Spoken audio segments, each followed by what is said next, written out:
go to see a show, but Miss Kate said no. I'll tell you what you can do. Take me out to the ball game. Take me out with the crowd. Buy me some peanuts and cracker jack.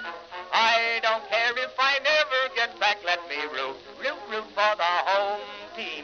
If they don't win, it's a shame. For it's 1, 2, 3 strikes, you're out at the old ball game.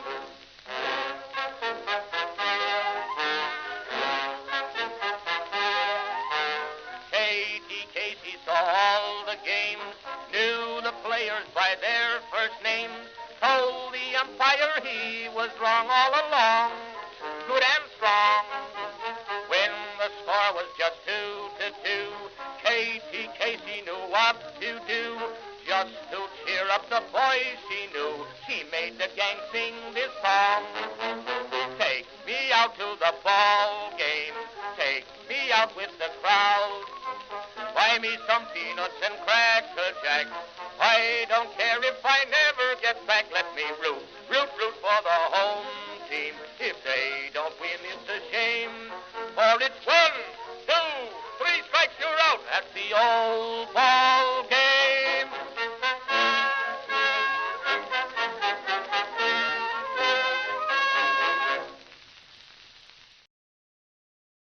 So it's not the best option, but it just is what it is. I apologize for Baltimore. So it's not the best option, but it just is what it is. How do the guys quickly just forget this one? I apologize for Baltimore.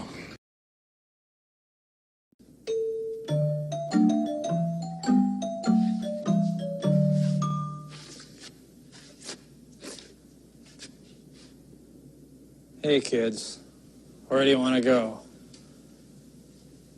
That's right, to Uncle Nutsy's clubhouse. And boy, oh boy, are we going to have big fun today. We're going to have so much fun. We'll forget about how miserable we are and how much life sucks. And how we're all going to grow old and die someday. I want to go home. Shut up, you little weasel. Okay. Right now, I'd like to show you one of my favorite cartoons.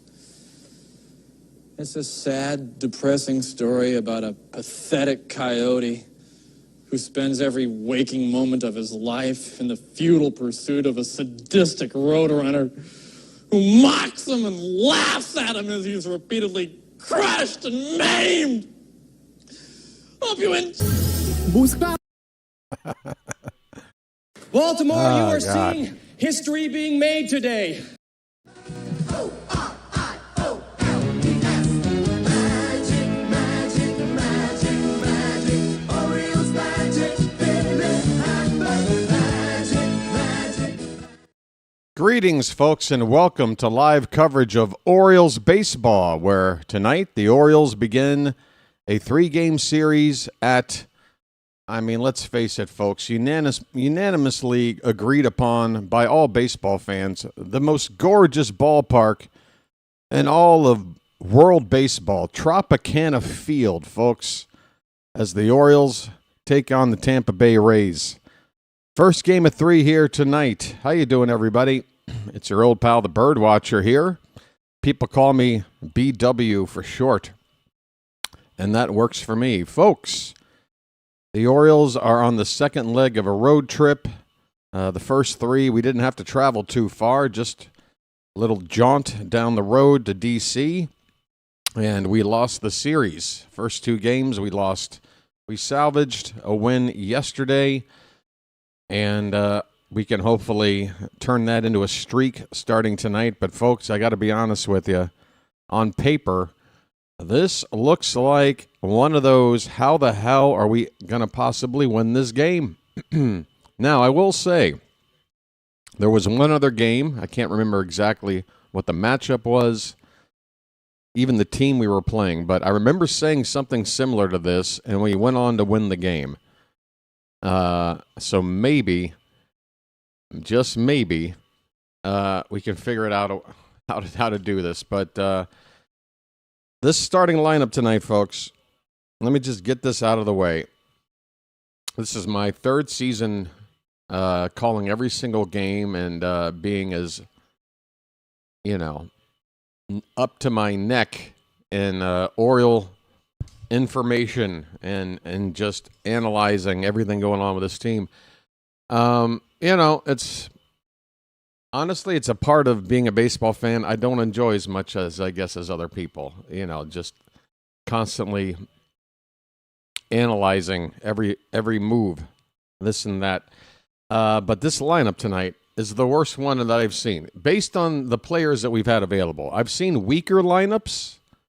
I think back to the fire sale at the trade deadline last year when we, gave away Ramon Laureano and Ryan O'Hearn. Those two guys were instrumental to the offense we had last year.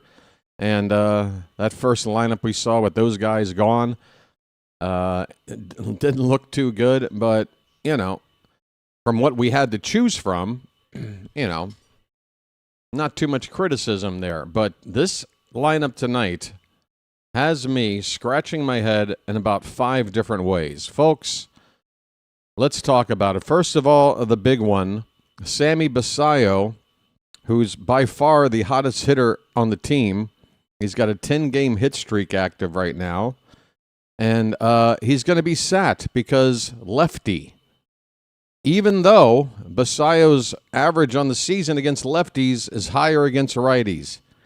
And it's not just that he's able to handle a lefty.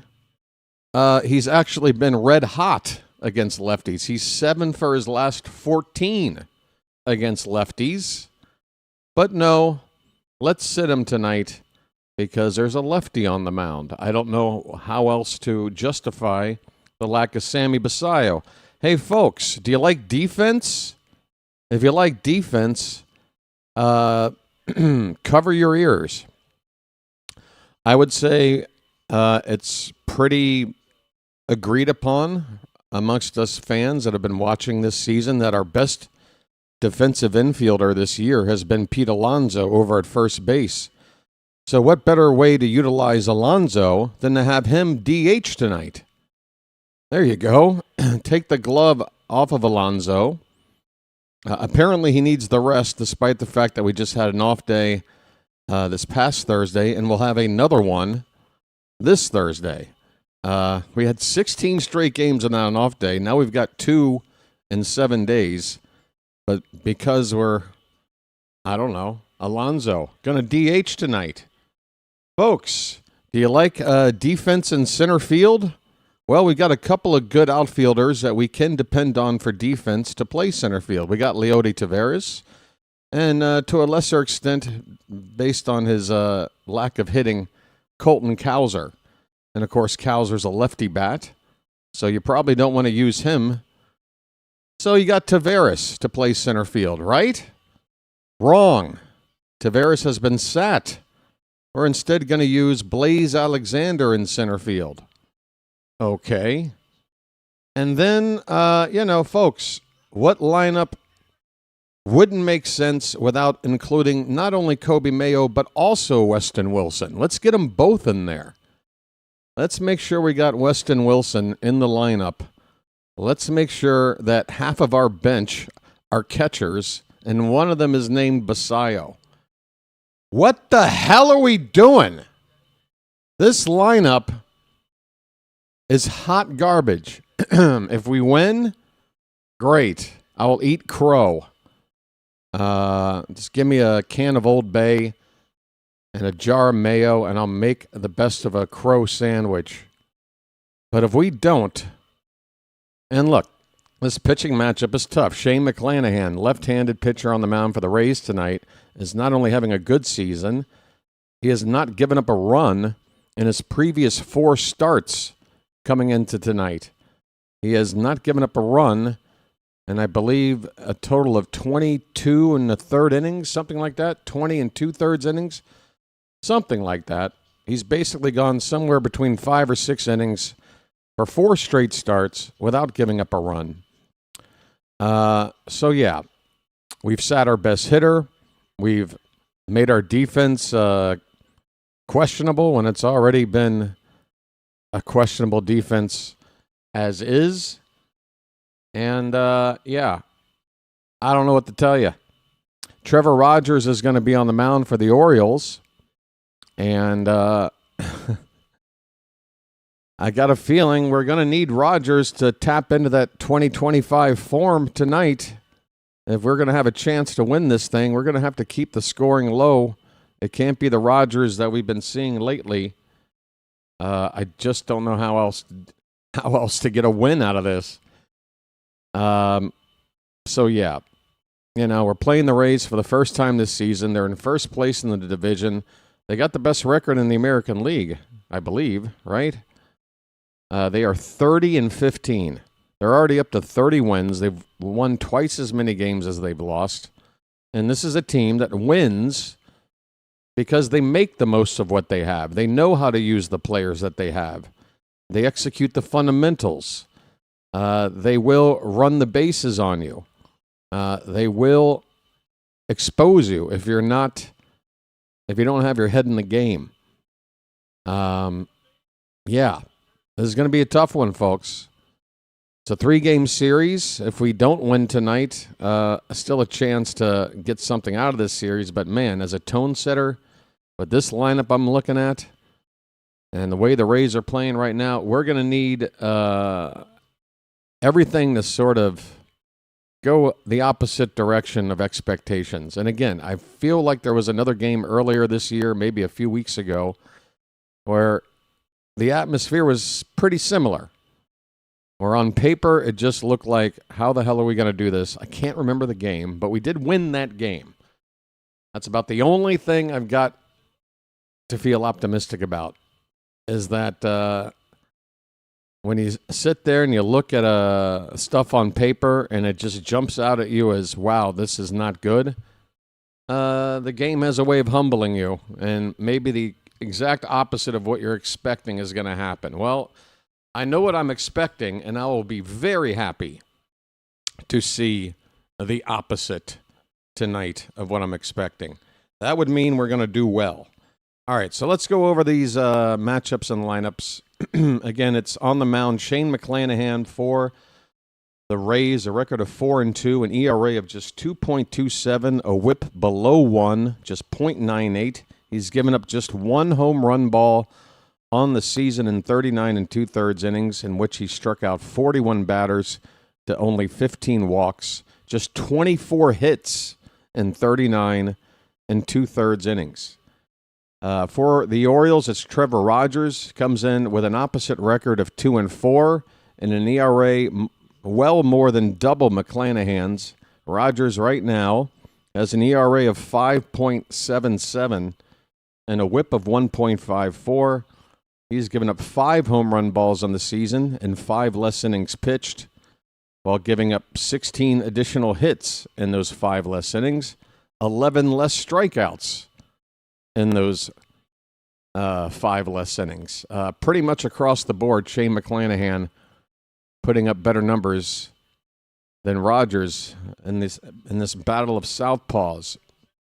Here is the lineup. Here is that Oriole lineup that I'm talking about. Leading off and playing left field will be Taylor Ward. Gunnar Henderson will bat second, and he hit there yesterday, got 4 hits. And if there is one thing I'm feeling positive about, it's that it looks like Gunnar is starting to find his stroke. It's not just the fact that he got 4 hits yesterday. It's the fact that I saw another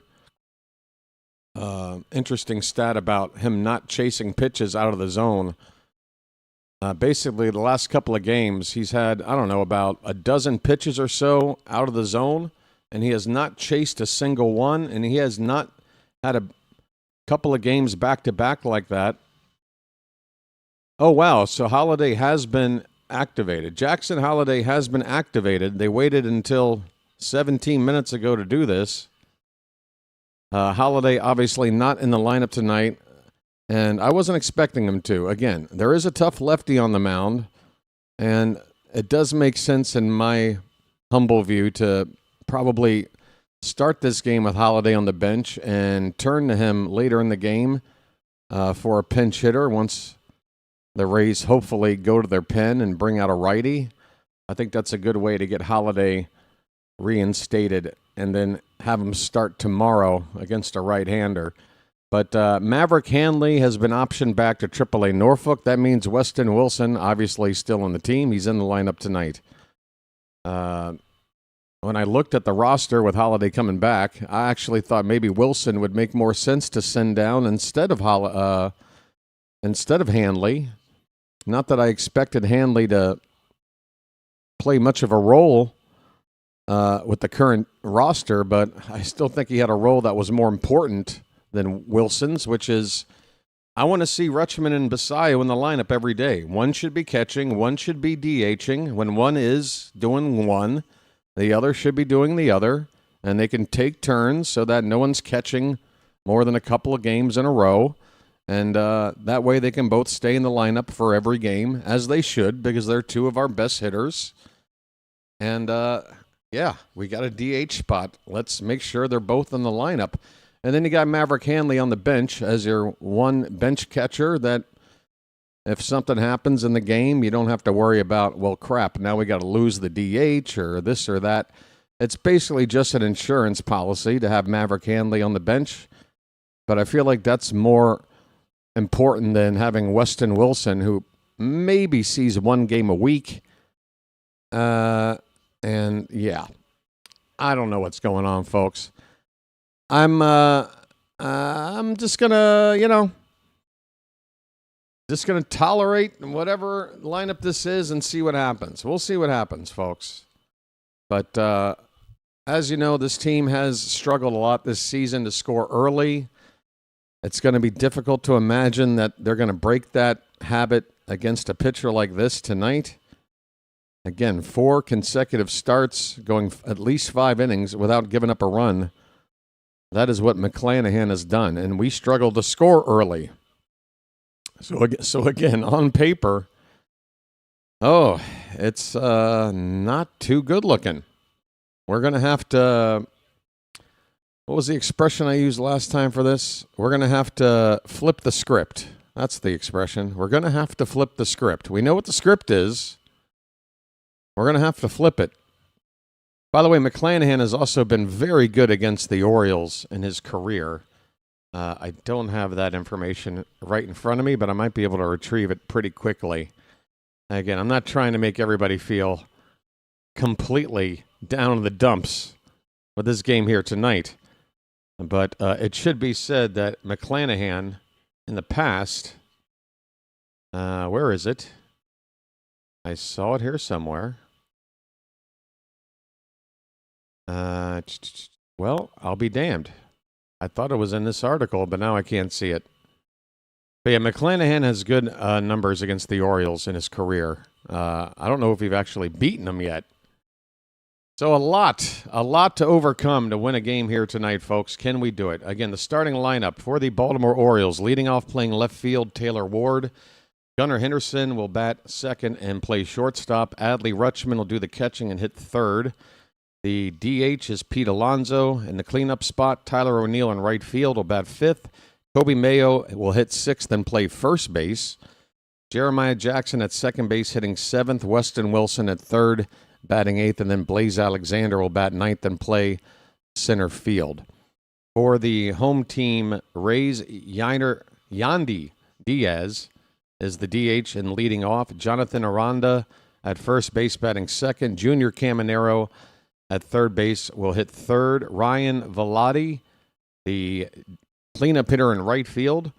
Johnny DeLuca, the center fielder, batting fifth. Chandler Simpson in left field will bat sixth. Nick Fortes doing the catching will hit seventh. Taylor Walls at shortstop will bat eighth. And finally, I believe it's, what is it? Williams, C. Williams. I need a first name for this guy.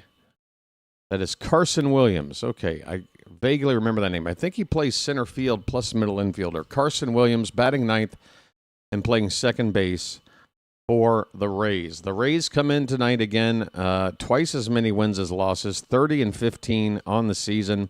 Orioles are 10 games behind, 5 games under 500.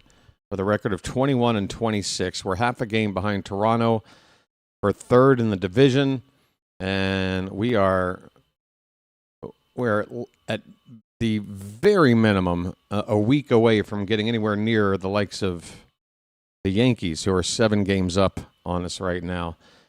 Of course, this is an indoor game at just the most visually, aesthetically unappealing venues I think I've ever seen a baseball game played in, and I've seen some crappy venues over the years, folks. The Trop, we're back. Home plate umpire tonight is Jordan Baker. Mark Wegner, I believe, is the crew chief. He's over at first base. And, yeah, that's pretty much all the pregame stuff. There it is, folks, the Trop. Let's see how many fans they get in there tonight. The roof is intact. We're ready for baseball, folks. You might have already seen the first pitch. If you have, wait for the next one and pause it. But pause it after this one if you can. I'm about to see it right now. First pitch of the ball game, fouled back by Taylor Ward. And we are underway, folks. So you're going to get synced up with me. And pitch to Ward low and in. 1-1 the count. So the best way to do that, if you're ahead of me, just wait for a certain pitch or an out and pause your game. Allow me to catch up and call whatever it is you just paused. Unpause your game, and now you're synced up for the rest of the night. Change up by McClanahan right down the middle to Ward. The count is a ball and 2 strikes. Taylor?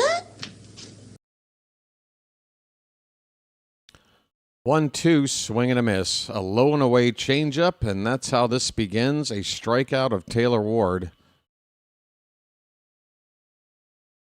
And we are underway.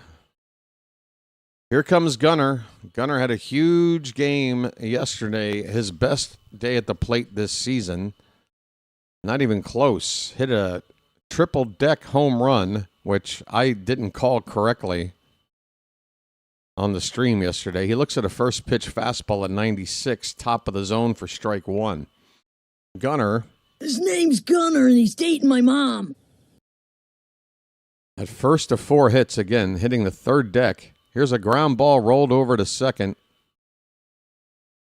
And Williams will throw out Gunnar easily for out number 2.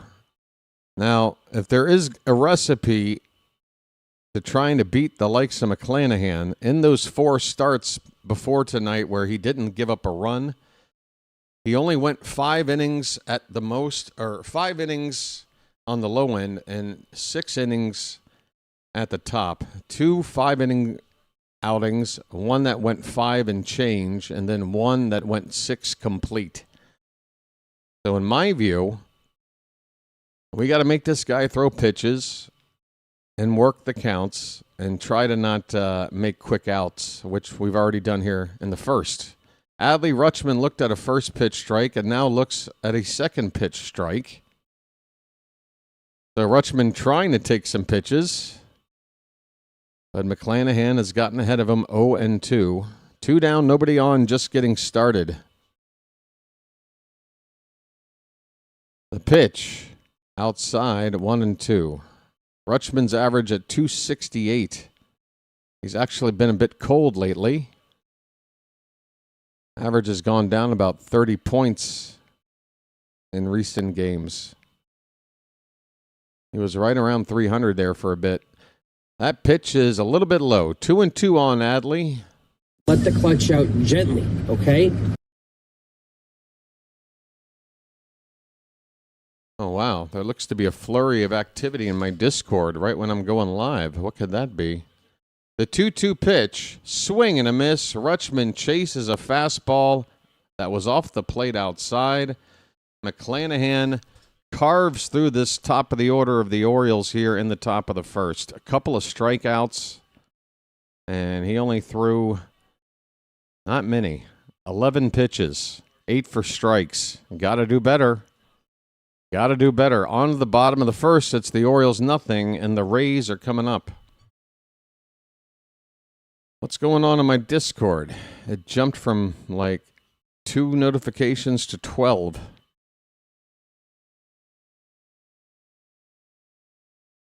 Okay.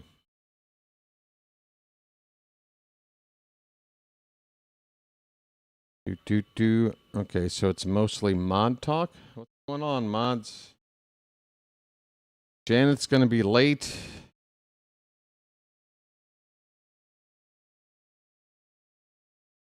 What? Oh, wow. No worries, Miss Janet. Take care of that. Folks. Okay. Charm City chat. I hope you guys are doing all right today. Let's say hello. We've got over 100 people here in the room already. Nice to have everyone. Please hit that like button while you're here. We got only 43 on that, so more than half of you could help out real quick and get those likes up. Got to do it every game, folks. It's like watering the plants. Chawa's here, Tank, Gary, George, Rick, and Shante, Rob, John, Thomas, Edward, Alan, Bartman, Cosmos Archipelago, Charm City Entertainment, Froggy is here, Ronnie Hood, Michael Flaherty. Here's the first pitch of the night from Trevor Rogers. It's popped up by Diaz and out of play. Yandy Diaz had a bit of a down year last season. Won a batting title a couple of years back. He's back to hitting pretty well at .295. 7 homers, 27 driven in. In on the hands and fouled away, 0-2. Rogers busting Diaz inside with that pitch to get ahead. Buckskull Ganging House. Buckskull Gang in house. Low and in on Diaz. A ball and 2 strikes. And Paul is here. Who else? Chilo is here. Nicholas Handy. Plenty of folks. Glove and Nuzio. I probably butchered that. Sorry. 2-2 on Diaz. Rogers kicks and deals. That is lifted out to left field. Diaz drops his bat. He thinks he got it all. Well, guess what? He didn't quite get it all. That ball is off the top of the wall for a leadoff double. And first batter for the Rays in this series, already doing a pimp my swing on a ball that didn't leave the yard. Well, we got to make him not score so that he looks even sillier for that reaction after that swing. The big bat flip from Diaz. Ian, I am worthy is here. I think I got everybody. All right, first pitch swinging, Jonathan Aranda.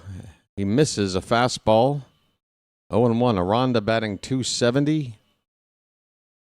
8 homers, 34 driven in. Lefty on lefty. This one's fouled away. It's 0-2.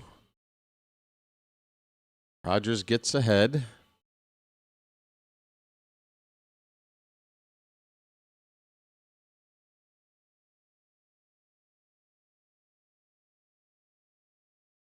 Looking for a way to get Aranda out without that runner at second moving up.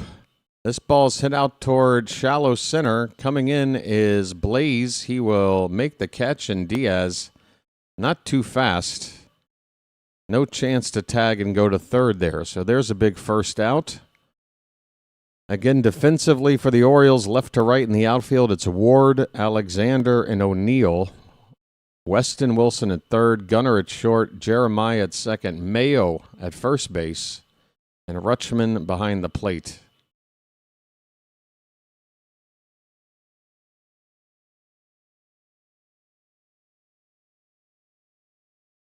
The batter, Junior Caminero. And the first pitch sinker low for ball 1. Let me bring up Rogers' last 4 starts. Compare that to McClanahan. The 1-0. That is on the outside edge and fouled away. 1 ball, 1 strike. Last start for Rogers, he went 4 innings, giving up 6 runs on 6 hits, 2 home run balls, and 3 walks. That was a loss to the Yankees. Game before that, he went 1 2/3 innings. That was the game where, before he went on the injured list, he gave up 3 runs on 4 hits against Boston in just an inning and 2/3. Here's a ground ball that gets through Gunnar into left field, a base hit.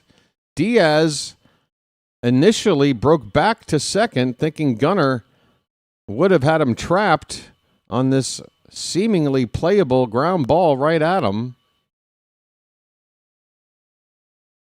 Let's look at this again. Gunnar, what the hell was that? Right to him. He could have gotten his body in front of it and fielded it, but he wanted to backhand it and just whiffed. Unbelievable. E6. First and third, 1 out for Velade. Unbelievable.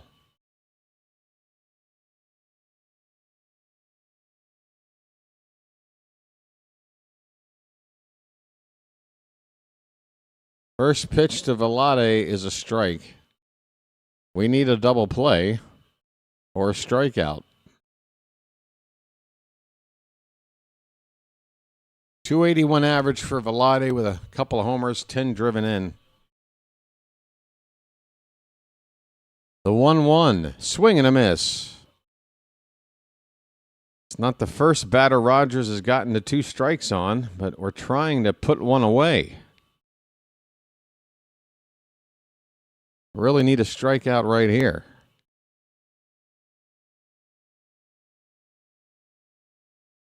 The 1-2 is a line drive to right, and O'Neill's going to make the catch. He's going to fire home. Here comes Diaz. The throw is up line and short, and that'll be a sacrifice fly. The Rays get a run in the first inning. Sac fly for Velade. Runner still at first base with 2 down, 1-0 Tampa. Chilo, I don't think you're really breaking any kind of news with that statement.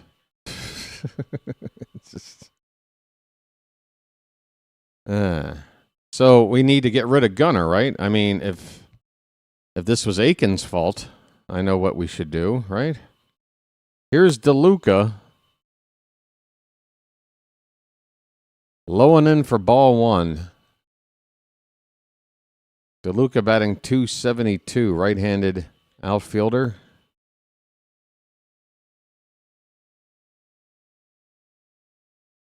That pitch is a cutter right down the middle. 1 ball, 1 strike.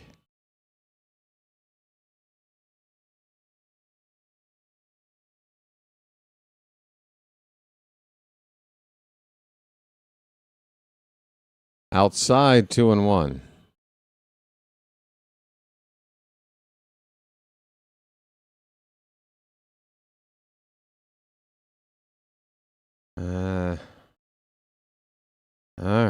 All right, Chilo. Okay. Sorry.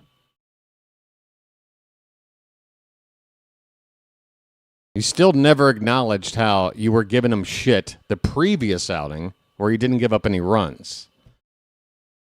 Or the fact that he's really only coughed up runs in 2 outings, and in both situations he was left out there too long, which really isn't his fault. I still say I had no problem going to him in that situation. And I also want to point out that you said nothing that it was a bad move until a run scored, until his third batter, a run comes in, and then you're like, well, that's why you don't go to Aiken here. Didn't say that when we brought him out. Only said it after. That's true, right, Chilo? That much is true?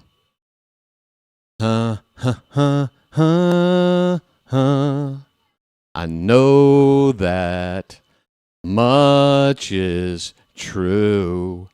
Oh, by the way, we ended the inning. I was too busy reprimanding Chilo. Johnny DeLuca flies out to center field. The Rays score 1. We go to the second. 1-0 Tampa. I know that much is true. Bow, bow, bow, bow, bow, bow, bow. Yes, that's true. Okay, I will take that. I will take the smallest of victories and move on. This is the sound of my soul. This is the sound. Bought a ticket to the O's for another giveaway. Why would I want another stupid crab hat? Oh, I just want the team to win. Ha, ha, ha, ha, ha. Sorry, folks. I'm still living in the 80s. I hope that's okay. Who are we rooting for today? The Yankees or the Blue Jays? Toronto. I don't mind. Anytime the Yankees lose, even though I understand the reasoning there for slider swung on a miss. Pete Alonso, folks, leading off the second inning. Batting .215. McClanahan's next pitch is inside. 1 ball, 1 strike. A polar bear stirs. A polar bear stirs.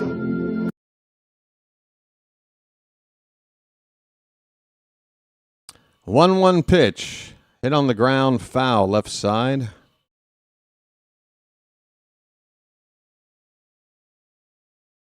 This is where Oriole hitters tonight are really going to have to battle. Once you get to 2 strikes with McClanahan, he's going to not give you a whole lot. You got to know what to lay off, what to fight off, and if you got to go the other way with a little bloop shot, do it. That's going the other way right there. Pete Alonso. That is exactly what I'm talking about. Alonso got a breaking ball that was breaking low and away. He went down and took it the other way for a leadoff single. Good plate approach from Pete. That's exactly what we need.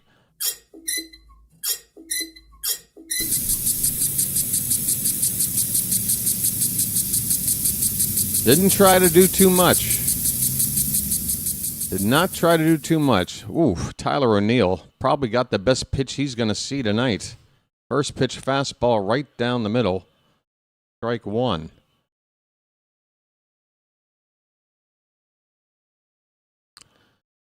Catcher showing a high target, and it is a high fastball. O'Neill goes the other way. That ball's sinking, but it's caught on the run, and a throw back to first. Alonso is back. But again, I appreciate the approach. That time, just bad luck as O'Neill lines out right to the right fielder. He took it the other way. Hit it on a line, but it's out number 1 here in the top of the second. Here is Kobe Mayo. Just get it all on there. Just spread it out. Now, folks, since Mayo made that game-losing error against the Marlins, that was about 10 games ago. In the 10 games since then, he's batting .300. His on-base percentage closer to .400. His slugging is around .600. So his OPS in the last 10 games, over 1,000.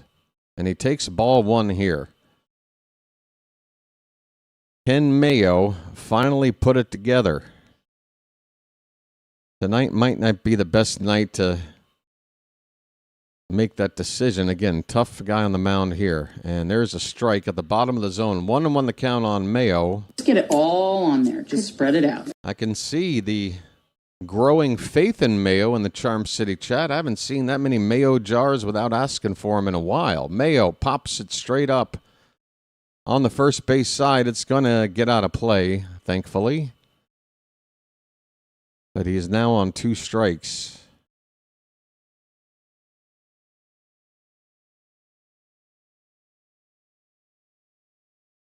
We just need him to open the sandwich. The 2026 phrase of the BirdWatcher Channel. That ball's hit hard up the middle and a base hit for Mayo. Mayo continues to hit. We've got 2 on with 1 out. 108 off the bat for Mayo, folks. All right, it might not be an open face sandwich, but somebody slightly lifted a corner of the bread and we shoved a little mayo in there. Here's Jeremiah Jackson. First pitch breaking ball for a strike. And that was a bit of a hanger, but Jeremiah not looking for that pitch. Jackson's hitting 248. Next pitch, change up in the dirt, 1-1 the count. Folks, first bugle of the evening.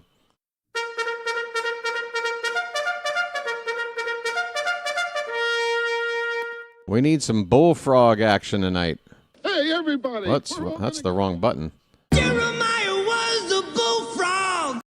Jeremiah out to right center. That ball's carrying. That ball is going to be caught on the warning track by Vlade, tagging and going to third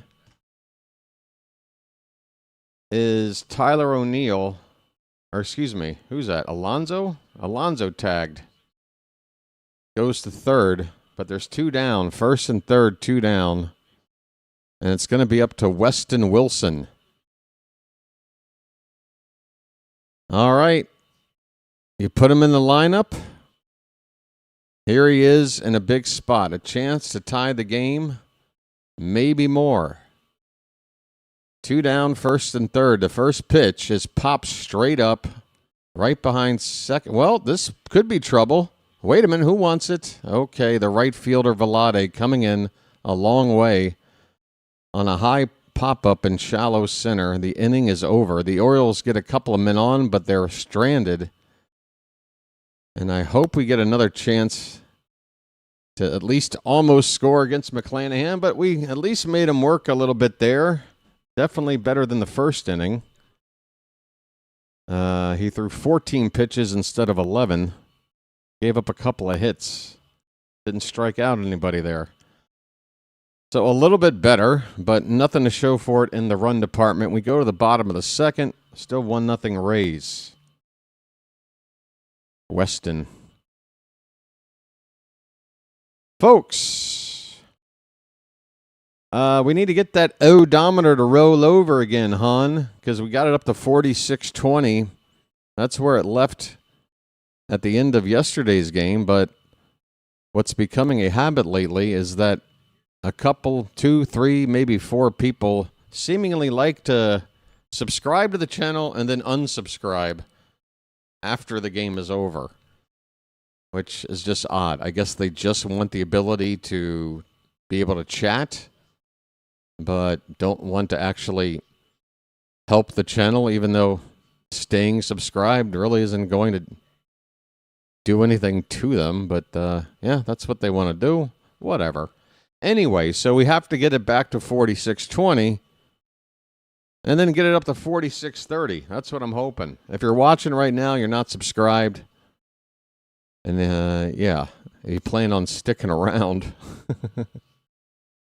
Think about subscribing today. It's free. No commitment, no obligation. And just me occasionally roasting those that sub it up only to unsub on a nightly basis. All right, folks. The Rays will have the bottom of their lineup due up here in the second inning. It is 6, 7, 8 batters, starting with Chandler Simpson. And you want to keep him off the bases. He's a very fast runner. He's hitting 297. It's 0-1 on Simpson. Next pitch has the plate, but it's low. 1 ball, 1 strike. Simpson, not a power guy. No home runs. He's a speed guy. That ball is cracked down the third base line for a base hit. And Simpson is hustling to second, and we don't even have a play. Ward just lobs it toward third.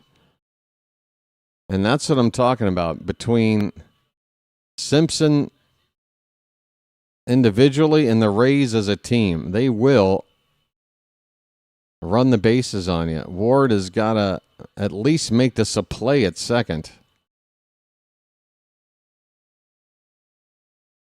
A leadoff double for Simpson. Nick Fortes, the catcher. Rogers lifts his leg and then turns around to check Simpson back. Simpson's got a little instructional card that he's holding in his back pocket. He just took a look at it. Maybe a scouting report on Rogers' pickoff moves. Ground ball right to Gunnar. And we've got Simpson caught. Gunnar is going to throw to Wilson. Wilson looking Simpson back to second. The tag is applied by Jeremiah. And we nail that lead runner. Good work by the Oriole defense. Simpson, a very tough guy to just tag out. Very, very quick. He can turn one direction and turn on a dime like nothing. It was bang, bang at second base. But we got the out. All right, so that's basically a fielder's choice, with Fortes now a much slower runner on at first base. Take that trade all day. Ball one to Taylor Walls, switch hitting shortstop, hitting .216.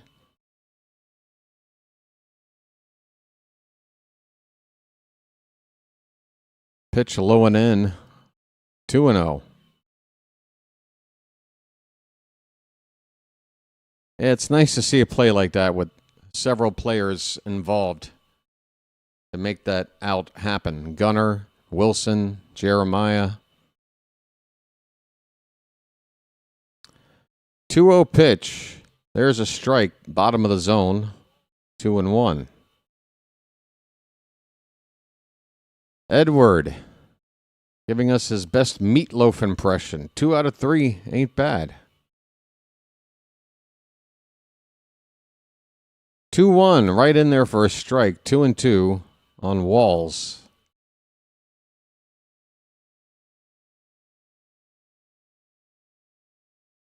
There it is, folks. The beautiful roof of the Trop. Remodeled and still ugly as hell. Line drive, base hit down the left field line. That's going to score at least one.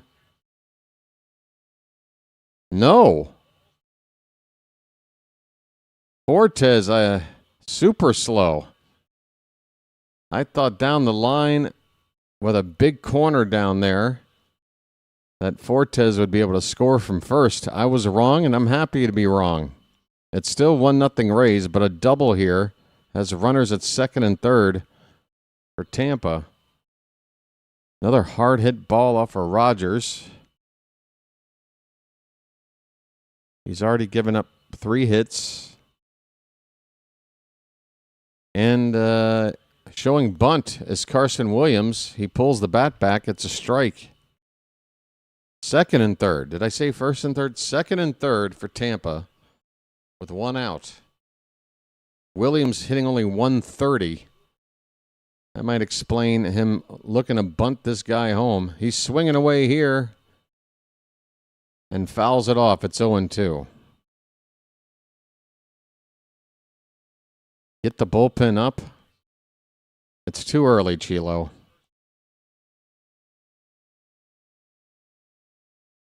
It's too early to get the bullpen up, dude. You have to know that. Swing and a miss. Williams just struck out.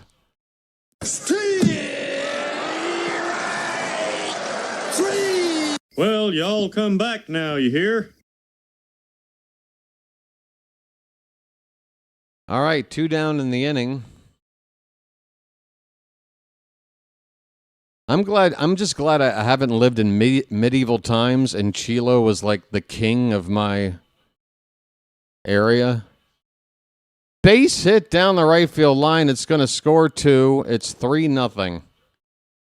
Of course, I say that now as Rogers gives up a 2-out, 2-run single 3-0 Tampa in the bottom of the second. But I'm just saying, Chilo, like honestly. It would be off with his head on everybody. You'd put King Joffrey to shame. I tell you what. All right, folks, we're losing. It's 3-0. Here is Jonathan Aranda up for the second time already. 0 for 1.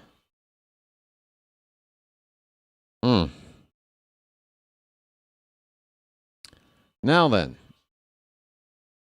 to be more realistic, Rogers, if he gives up 1 or 2 more runs in this inning, then you're going to see him maybe get lifted. But, yeah, before the 2 runs he just gave up, they're not going to get the bullpen up. They're still not going to get the bullpen up. 1-1 on Aranda, and a check on the runner at first, Diaz. He's back. So, by the way, that was Yandy Diaz with that base hit to drive in 2. Up and away, 2-1 on Aranda, and Rogers now on 34 pitches, 2 out in the second.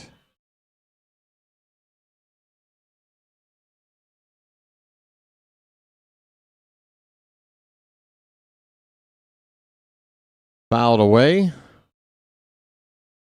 1 more strike will end the inning. But damage already done here. Rays have scored in each of the first couple of innings.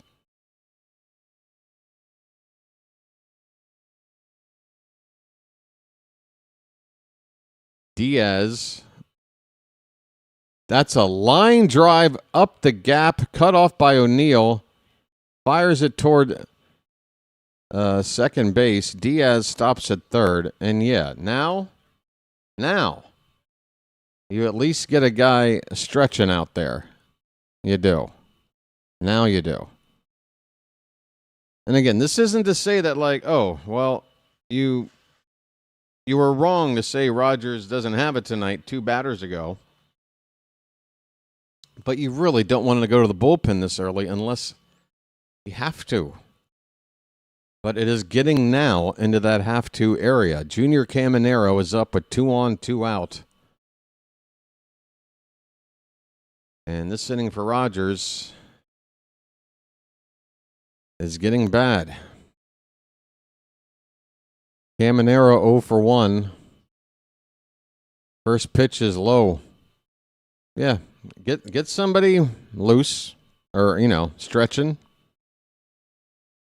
If we can't get Caminero, then get him throwing and have him ready for the next guy. Hopefully, it won't get much farther down than this. That is low, 2-0. All right, get somebody up. Get him up. Get him up.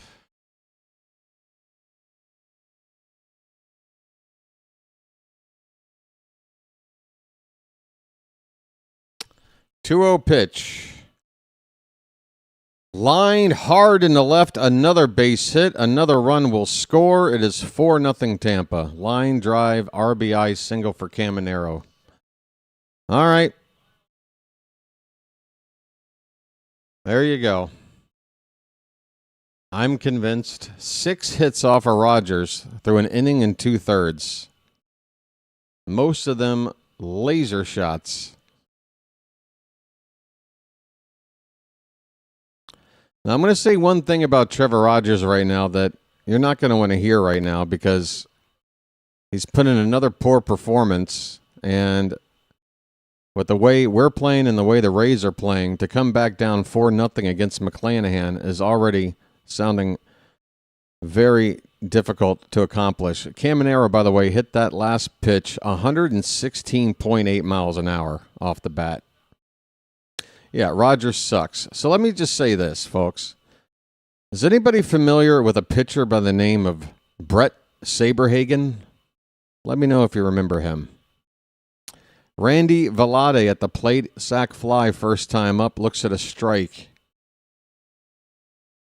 I don't want to give up on Rogers. If Rogers has a bad season this season, and because of it, he hits free agency without a whole lot of interest from anybody, and therefore not a whole lot of money to be asked for to sign, I want to sign him back.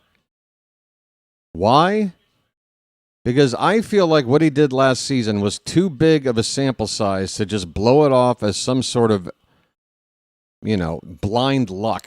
I do think when Rogers is going well that he can be that guy again. But there are pitchers in the past, like a Brett Saberhagen, you go back and look at his numbers in his career, and for whatever reason, and he's not the only pitcher like this, they would alternate between good and bad seasons. Saberhagen, whether it was even years or odd years, one or the other, would either be a Cy Young candidate one year and then a mediocre to below average starter the next.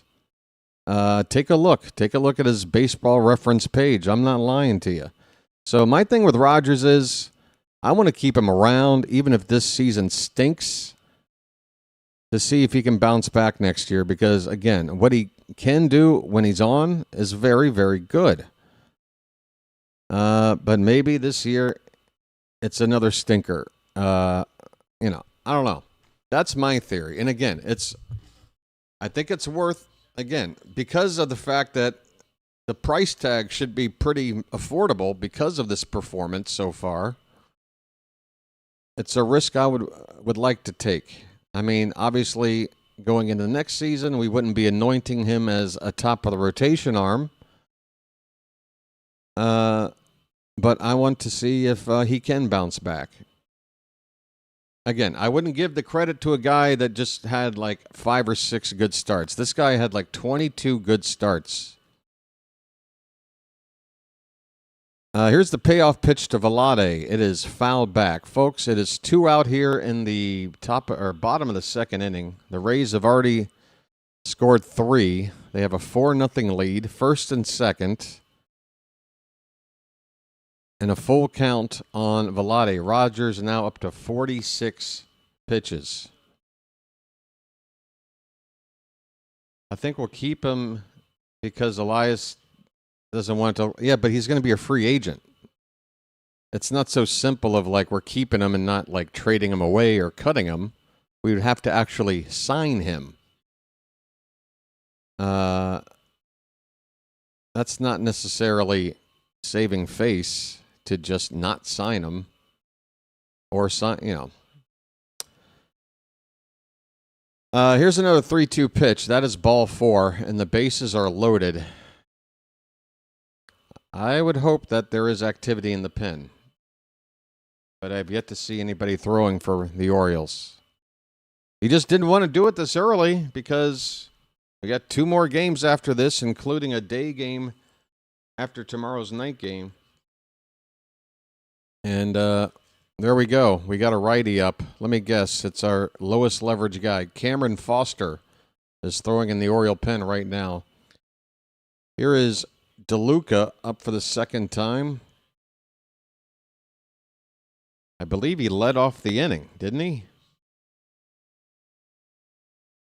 Oh, no, he made the final out in the first. So the Rays have batted around here. 9th man up in the inning. DeLuca. A count of 0-1. Swung on and missed 0-2 on a high fastball. No, any more than that. I mean, honestly, I'm ready to take Rogers out right now. But even if it's just a infield hit, if he can't get this final out, we gotta say, hit the showers, Trevor. It's 1-2 on DeLuca. Bases loaded, 2 down. The pitch. That ball is going to be served over the glove of Jeremiah for a base hit. 2 more runs come in. Play at second is late. And the Rays are making us look like a second-class team, man. This has gotten ugly in a hurry. 6-0 Rays. Folks, I'd like to promote my only special stream of the season. It'll be Wednesday, BW's birthday stream. Just in case the Orioles shit the bed again tomorrow and everybody just wants to take a break from watching the team, I need a way to get you back over here, at least for Wednesday. Here's a ground ball backhanded by Gunnar at short. Throw to first in time to get the speedy Simpson. The inning is over, but the Rays put up 5 runs. They bat around, and Trevor Rogers gets lit up. 7 hits and a walk through 2 innings. His ERA now is at 6.69. It's a horror show. At the end of 2, 6-0 Tampa. Hey, Thailand, can you please legalize marijuana again? I could really use a blunt right now. A little wake and bake here at 6:20 a.m. That really sounds good right now. All right, well, Bill's gone. Good to see you, Bill. Unfortunate, the only time I see a message from you, it's you screaming that you're leaving. I wish it were better circumstances, sir.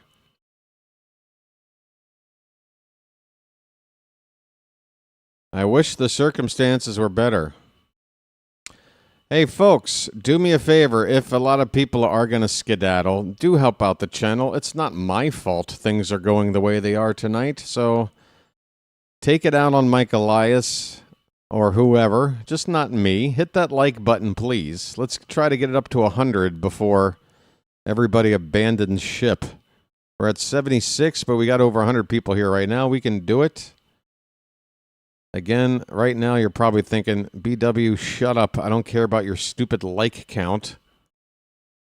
I'm ready to jump off a bridge watching these Orioles play. All right. I'm not here to make you do something you don't want to do. I'm just doing what I got to do. Christ, folks. I need a lucky.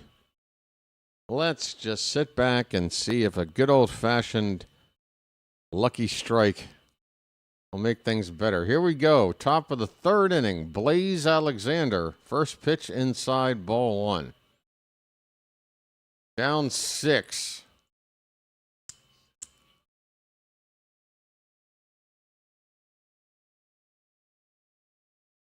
The 1-0. Inside, 2-0. All right. McClanahan, what if he just never threw another strike today? Just 50 straight balls. Is that possible? 2-0 pitch. Ball 3. All right. Well, we're 6% of the way there. 6% of the way to 50 straight pitches out of the zone. 3-0 on Blaze. I do believe I'm on fire. 3-0 pitch. That's a strike. Put on the hat. I don't know if the hat. I don't know. They have to do something before the hat can even enter the equation. Here's a ground ball. Diving stop by Caminero. He gets up and throws out Blaze. So there go the Rays. Now flashing leather and taking away an infield hit from Blaze Alexander. 1 down. Really nice play by Caminero. He had to take several steps to his left, dove, and still had time to get up and throw out Blaze, who runs pretty well. Yep, I'm frustrated, folks. I'm trying to walk a fine balance between being genuine, honest, and giving an honest assessment of things, but also not trying to just be a complete wet blanket and still provide a little bit of entertainment through all this madness. This 1-0 pitch to Ward is low. 2 balls, no strikes. Ward, first time up, he struck out. That's how the game started. The 2-0.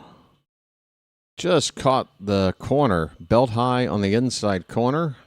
Taylor?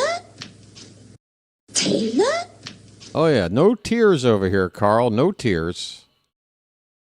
I'm like Johnson & Johnson, baby. This ball's out to right center. That's a base hit, and it's going to roll and bounce up against the wall. Taylor Ward, it's been a while since we've gotten a double out of him. He was a doubles machine for the first month of the season or so. That is his 15th double of the season. A 2-bagger with 1 out, folks. That's a splash button. Splish, splash, I was taking a bath. All right. I guess it's time to start chipping away. Chip, chip, chip. Here comes Gunnar. And he takes a big cut at a changeup. McClanahan got exactly what he wanted. Gunnar a little over anxious, looking for a fastball. He gave him the changeup, and Gunnar way out in front. It's 0-1.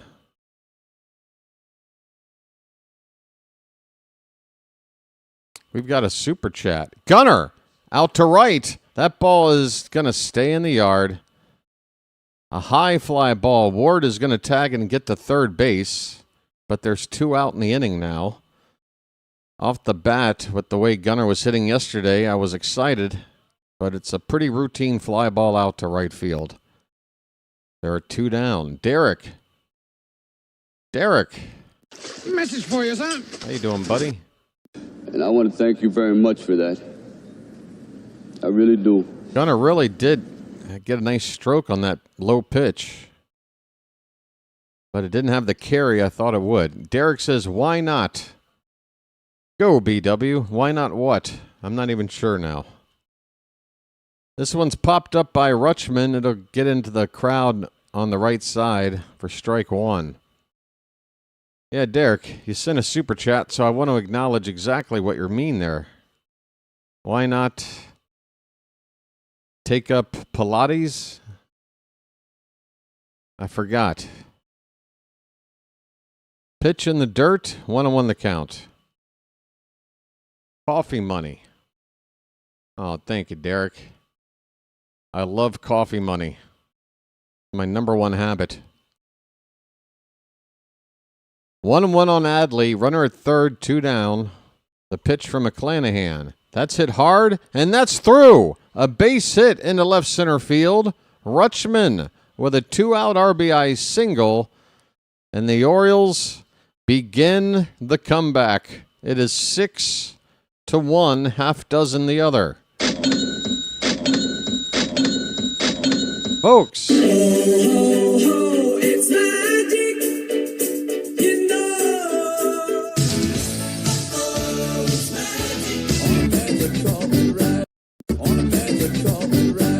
All right, Pete, you know, 1 swing and we can cut this 6-run deficit in half. Make it 6-3, Pete. Come on. Pete's had pretty... I saw something where Pete was asked where he likes to play. His number 1 answer was Baltimore. That's good PR, Pete. But his number 3 answer was Tampa, which I found interesting. Well, if you like to hit here, Pete, now would be a good time. It's 0-2 with 2 out, runner at first. The pitch fouled away. 98 on the heater from McClanahan. A polar bear stirs.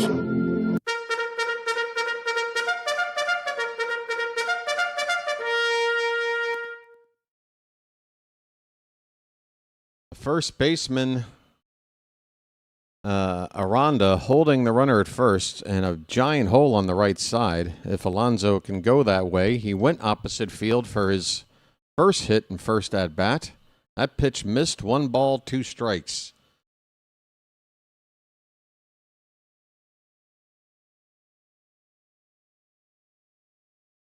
Pitch number 44 of the night is a swing and a miss. Another changeup that fools another Oriole batter. Alonso strikes out, and the inning is over. The Orioles get 1 run. Let me do the math. If we score 1 run in every inning and stop the scoring for Tampa, let's see. It'd be 2 after the 4th, 3 after the 5th, 4 after the 6th, 5 after the 7th. We can tie this up by the 8th inning. Just got to get 1 run an inning. Just like that. Has that ever been done? I don't know. First time for everything, folks. We go to the bottom of the 3rd, 6-1 Tampa. Prolly. Prolly was the open up the sandwich catchphrase of a couple of seasons ago. We like our catchphrases here, don't we, folks? 4620. Folks, did we get a subscriber or two? Folks, we're back to 4620, which is where we left yesterday's game. So we've broken even. Now we actually have to actually gain tonight. Let's try to keep more subs coming. 4630 for the next rollover on the odometer. By the way, folks, the like count is in the 80s. And again, as I would expect, not as many people in the room right now as there were 20 minutes ago before that nightmare 5-run inning for the Rays. Folks, there's a nice panorama shot of the... I can't even call it a ballpark. I mean, this place looks like a glorified Costco with grass, with artificial grass. There should be little kiosks scattered around the field that give out free samples to make it a little bit more like a Costco. All right, here we go. Rogers still on the mound for some reason. First pitch is a foul tip. Got a piece of the ump, or got a piece of Adley. Both look to be okay. It's Nick Fortes at the plate. Derek Holmes has gifted a free Magic membership to Gabriel Walgreen. Thank you, Derek. Message for you, son. And I want to thank you very much for that. I really do. 0-1 is very high. 1 ball, 1 strike. Folks, Derek single-handedly making the situation we're watching here tonight a little bit more easier to digest. Helping out the channel. Thanks a lot there, Derek. Thank you. Foul ball by Fortes. The count is 1-2. Nobody out, nobody on in the bottom of the 3rd. 7 hits through the first 2 innings off of Rogers. Fouled back. We'll do it again.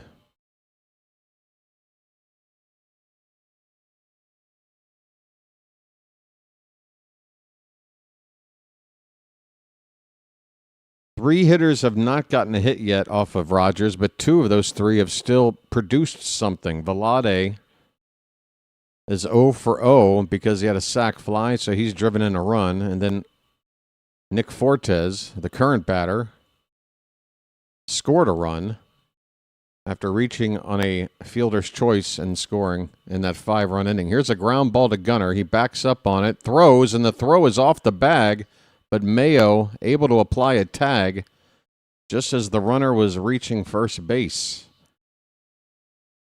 So Mayo bails out a not too good throw from Gunnar, but at least he didn't throw it completely away.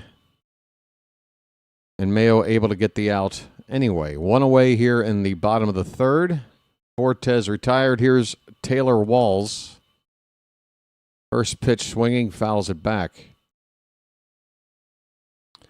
CBW, I think you should see the WB. They've got great shows. Living Single. The old WB. There's a swing and a foul tip, I think. 0-2 on Walls.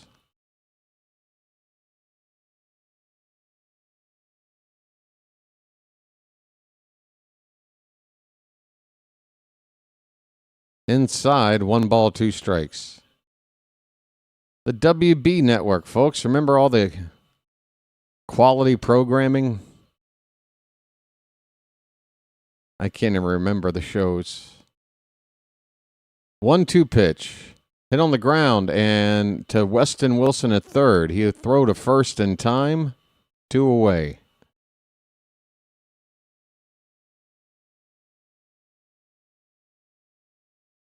A look at the renovation work here at the Trop.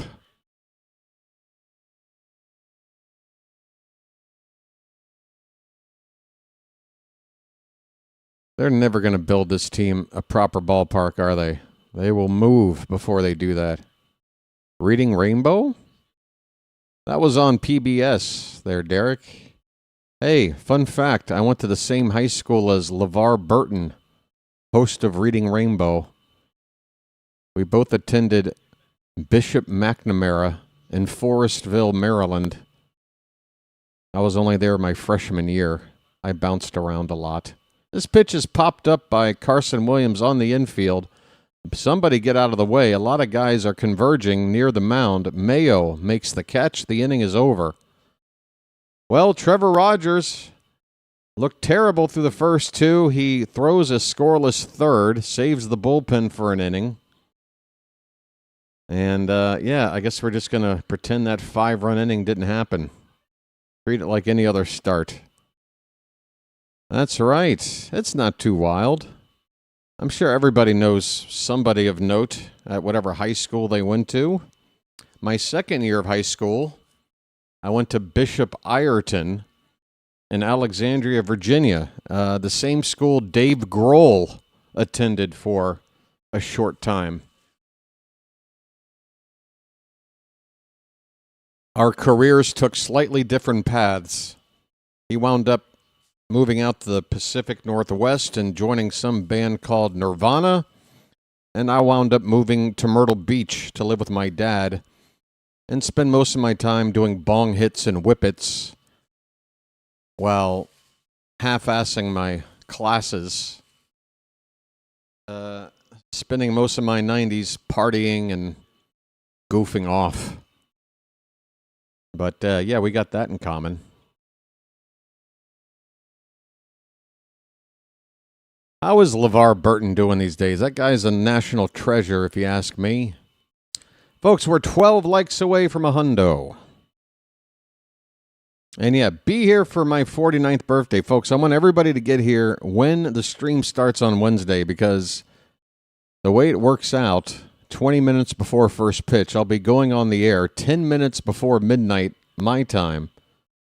So 10 minutes into that stream on Wednesday, the clock will strike midnight, and the birthday will happen right here on stream. I'm turning 49, the final year of my 40s. I'm not depressed about it. Why would I be? Tyler O'Neill is at the plate, folks. Up and away for ball 1 to Popeye. Ahoy there! Anybody home? Next pitch. Breaking ball right in there, strike 1. Skibidi-skah, skibidi-skah. Wish I could hit me a 5-run homer right now. O'Neill tries to hold off, but the home plate ump rules that he went on a changeup low. It's 1 ball, 2 strikes.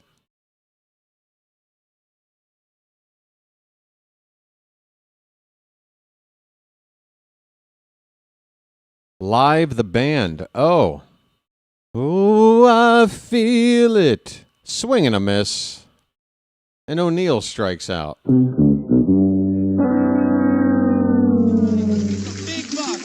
buck, stop it all. Yeah, what was that big commercial hit for Live? Was it Mental Jewelry? I wish I was 49 again. I'm a hard 49, though, Edward. It's a hard 49. A lot of wear and tear. 0-1 on Kobe Mayo. He got a hit his first time up. Swinging a foul ball off his leg, it looked like. 0-2.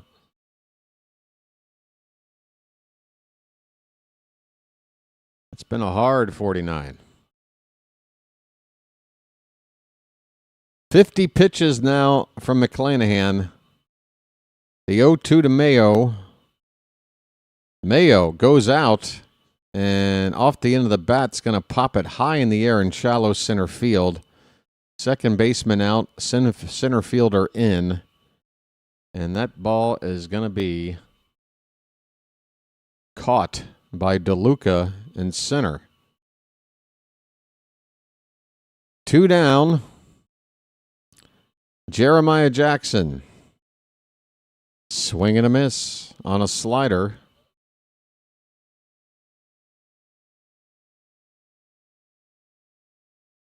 Trevor Bauer.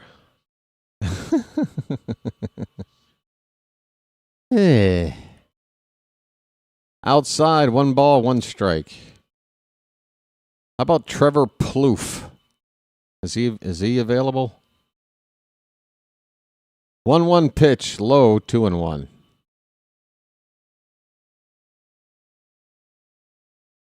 Folks, if you got here late or if you weren't following the news today, Jackson Holliday was activated just before the ball game. We already knew that he was with the team. I was expecting him not to get activated because I was expecting him to not make this lineup against the lefty starter for his first appearance of the season. Maybe make it a little nicer for him with a debut tomorrow, and I think that's what we'll see. I think we'll see Holliday in the lineup tomorrow with a right-hander starting for the Rays' Griffin Jacks. This pitch is hit down the right field. Did he? No, he didn't catch it. Oh, my goodness. Vlade into the bullpen area, down the right field line and foul ground. Made a sliding catch attempt and nearly came up with a acrobatic catch. Instead, it's just a long, interesting foul ball. He actually kind of overslid it. Not sure how he didn't get a glove on it, but the ball landed right there in his lap. All right, here's the 3-2 to Jeremiah. That ball's hit hard, but right to short. Picked nicely by Walls, and Jeremiah thrown out to end the inning. McClanahan's thrown 57 pitches to get through 4. That is about 14 an inning. That's not going to do it, folks. Got to do better. Or else he's going to go 6 innings. Surely. Right. We move to the bottom of the 4th, 6-1 Tampa. Oh my, Derek. My dad cried when he turned 65 because he outgrew his child. Now, see, I think that would be tougher. When he turned 64, you might feel good about listening to that song. But yeah, 65, you're like, well, shit. Nobody writes songs about anybody this old. What do I have left? Maybe I'll make a song for all those 78-year-olders out there. What rhymes with 78? Folks. So everybody, or I say everybody, a lot of people here are older than I am. I grew up with Reading Rainbow. Was Reading Rainbow late for you guys? I definitely grew up watching me lots and lots of Reading Rainbow. My favorite segment was when the kids would do book reviews. And between each book review, it would just go, dun-dun-dun. I should get that sound effect. I wonder if it's out there. Dun-dun-dun. It's kind of like the end of the two bits. Shave and a haircut, 2 bits. Shave and a haircut, 2 bits. Dun-dun-dun. Hey, I'll be all right, folks. Just going through something right now. Diaz will lead off. He's already 2 for 2 today. And he has raised that batting average now up to 304. It was under 300 before the game started. Now at 304, he fouls this pitch away. It's 0-2. Rogers is about to throw his 70th pitch. Oh, if we're going to talk 3-2-1 contact, well, then just hold your horses. This one's hit in the air on the right side. Mayo with a look. It's going to be out of play. If you've got the crime, we've got the time with the Bloodhound Gang.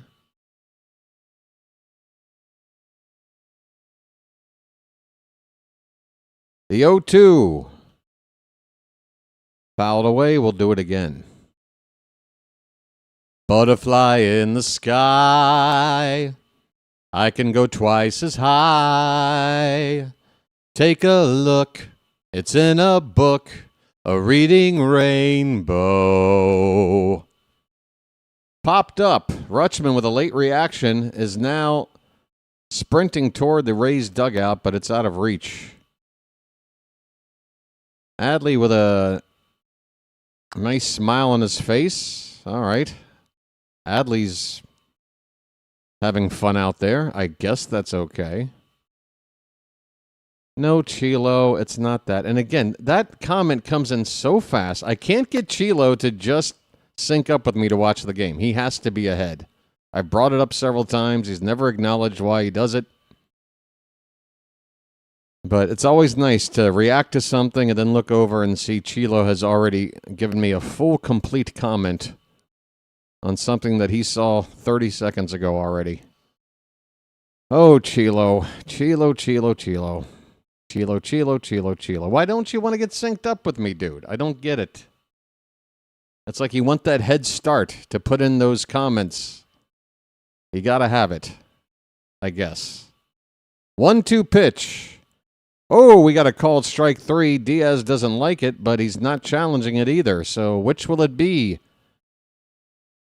You got to go back and sit down, buddy. Looks like it did catch the corner, up and in. Good spot from Rogers to get that strikeout. I know. I'm going to stop picking on Chilo. I'm done picking on Chilo. I'm done. Well, y'all come back now, you hear? I'm done. I promise. I'll zip it for tonight.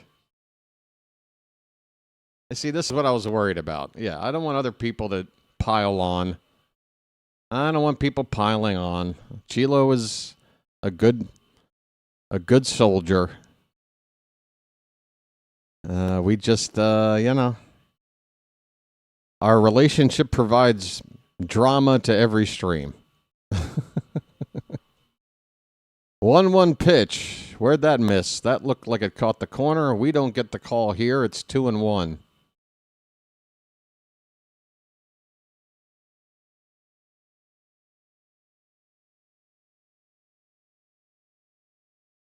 Never would acknowledge the whole staying ahead of me thing, though. I don't know why. 2-1 pitch is a strike. It's 2 balls, 2 strikes, 1 out in the bottom of the 4th. Guess we should do some scoreboard checking, although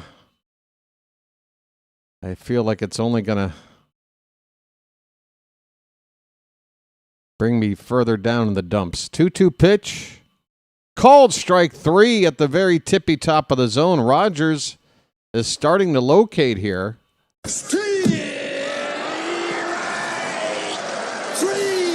Well, y'all come back now, you hear? That is back-to-back strikeouts on a called strike 3 where he absolutely hit the absolute corner of the zone.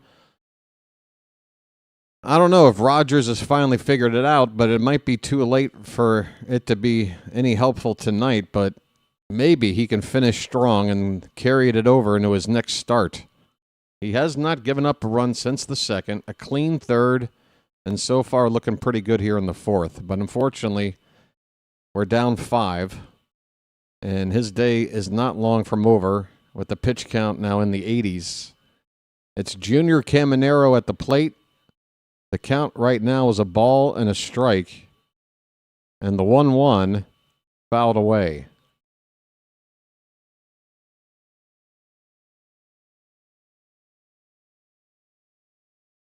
Yeah, again, I want to just reiterate, no matter how Rogers does this season, if we have a way to bring him back on a, low contract,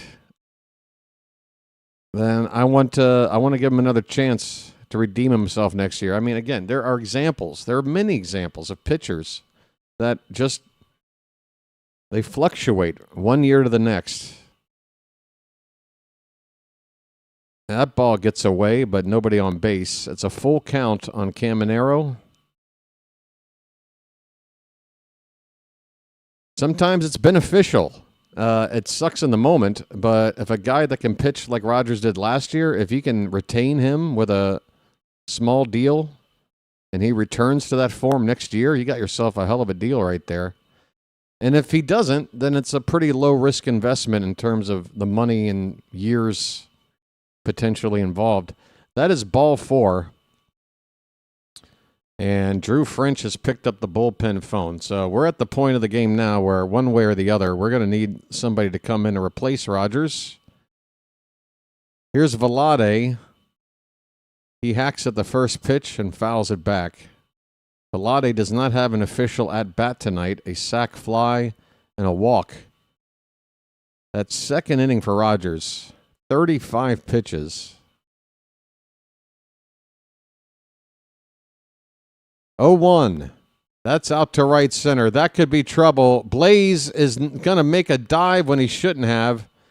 That's going to allow Caminero to round third. He's heading home. If you have Taveras or Cowser out there, they might have had a chance to make that catch. It's 7-1 Rays. First triple of the season for Vlade. He winds up at third base.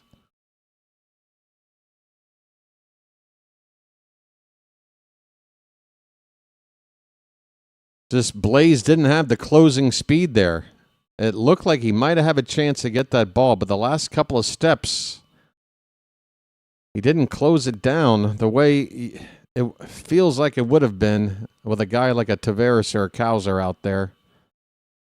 That's going to do it for Trevor Rogers, folks. Cameron Foster is going to come into this ball game. The Orioles are back down by half a dozen runs. Tampa with a runner at third, 2 down. Call to the pen. It's Aiken time. Is this an okay time for Keegan Aiken? Oh, Christ. Folks, I'm going to get up and move around. Move around. Move up and get down. I'll be back in a bit.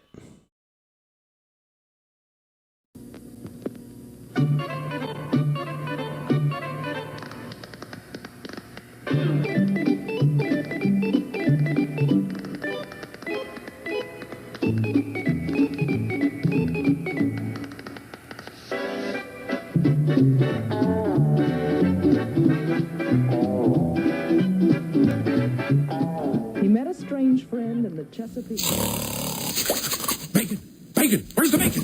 I smell bacon! Bacon! Bacon! Gotta be bacon! Only one thing smells like bacon! That's bacon! Bacon, bacon, bacon, bacon! There! From that bag! What's it say? I can't read! Please, please, give me what's in the bag! Chewy, yummy, smoky bacon! There you go. Oh boy, oh boy, oh boy! No, no, no, no, no, no! It's bacon! No, it's Bacon Strips, brand dog snack from Purina. Bacon Strips. Dogs don't know it's not bacon. It's bacon! Where you from? Baltimore. What? Baltimore. Baltimore? What's that? Look, it doesn't really matter, all right? I mean, you know I'm a Lucky Strike fan from way back. That's right! So. We can't have anyone freak out there, okay?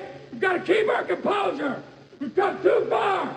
There's too much to lose. We've got to keep our composure. Foster is on for the Orioles. First pitch to DeLuca is a strike. Excuse me. That was a belch. I did it again. Here's a soft roller up the third baseline. Wilson charging, throwing, and can't get it to first in time. It's an infield hit for DeLuca, and it drives in the 8th run of the day for the Rays. Infield hit. Can't really blame Wilson for the way he fielded this, but we are going to challenge. The Orioles think that maybe the ball beat the runner, DeLuca, at first. Let's see. And that looked like a tie to me. I mean, you're going to have to give me one frame. Yeah, that's a tie. They're not going to overturn that. Tie goes to the runner, plus the benefit of the original call. We're going to lose this challenge.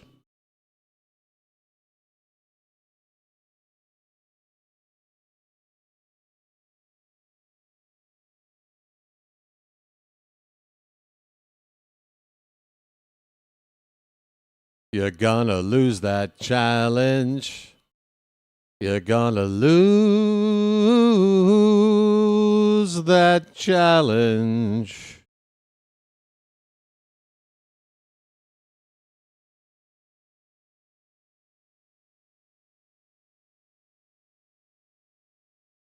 Well, it's taking longer than I would have thought. Maybe there's something that I didn't see that might get an overturn here.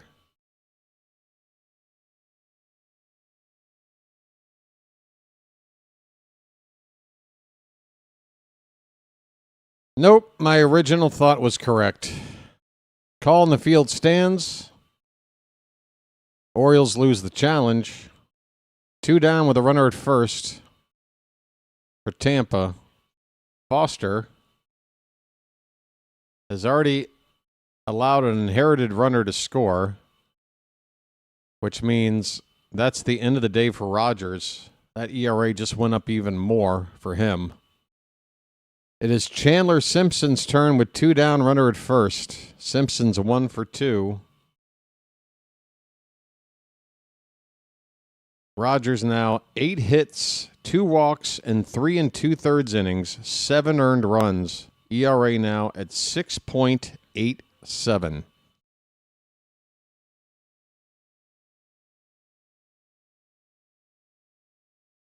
Inside to Simpson, it's 2-0.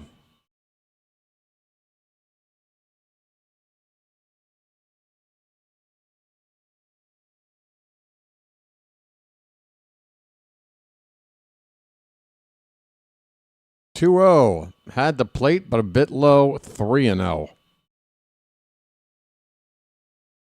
Folks, BW's taking song requests. Where's that guy who has been basically badgering me to sing Alive again? That is ball 4, and it's not close. A 4-pitch walk to a guy whose best attribute is his speed, and you put him on for free. First and second, 2 down now for Fortes.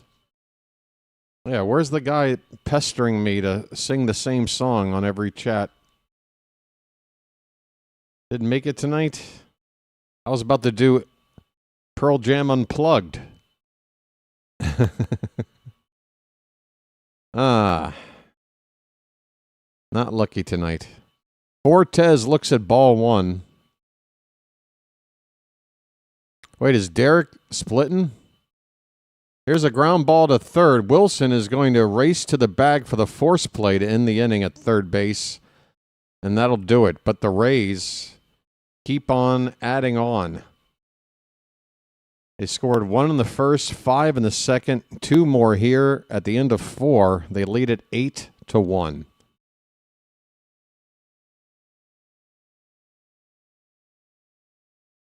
Five likes from 100 folks, and now less than 100 people in the room. Wow, 88. That is usually the number I'm staring at when I'm about 10 minutes into my post-game show. That's when half the crowd has left because the game's over and they got other things to do. But here we are, smack dab in the middle of this game, not even halfway through.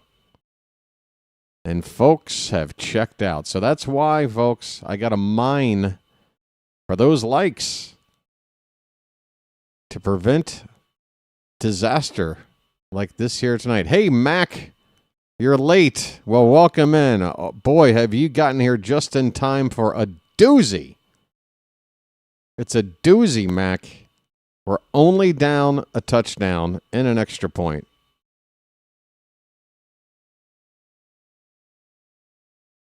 I mean, we haven't seen a situation like this in at least 2 games. Folks, 1 like from 100. Just to get that baseline of triple digits.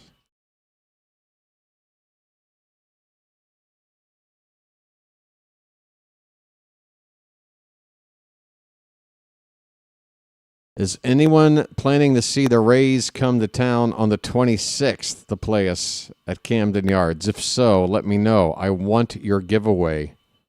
Oh, wait, no. I thought that was the Japanese jersey. This is the Jewish jersey. Can I get a mashup? Can I get a Jewish-Japanese jersey? What would that look like? Godzilla with wearing a yarmulke? Whatever. Give it to me. Here's a Weston Wilson, 0-1 pitch, low and in. It's a ball and a strike. Hey, Weston, I got a button for you. No.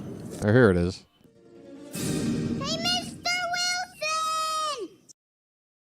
Keith says, I dropped a like just like the O's drop a deuce. Well, Wilson just dropped into one here toward left. That ball's carrying. That ball is gone. And a grab out there by a man in the front row knocks him back into his seat. He's happy as a Rays fan. We're happy as Oriole fans, folks. Bye-bye, birdie. Weston Wilson, a solo shot. The first of the season for him. It is 8-2. Folks, that's why Weston Wilson's in the lineup. Oriole, they knew it all along. They did the analytics. They knew this moment would happen.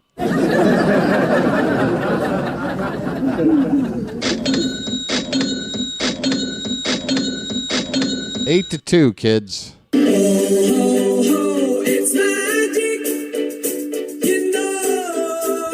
Blaze Alexander, 0-1 count, looks at a slider in the dirt, 1-1. Folks, we just got a home run. 1 like to 100.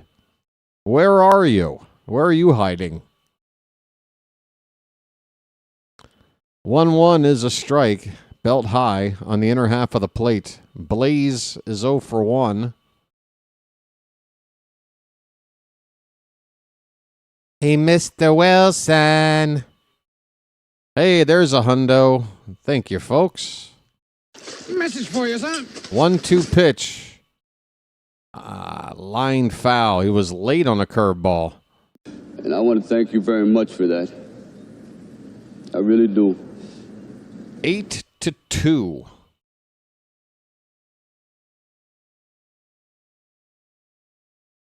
That pitch missed by a bunch. 2 balls, 2 strikes on Blaze. Nobody out.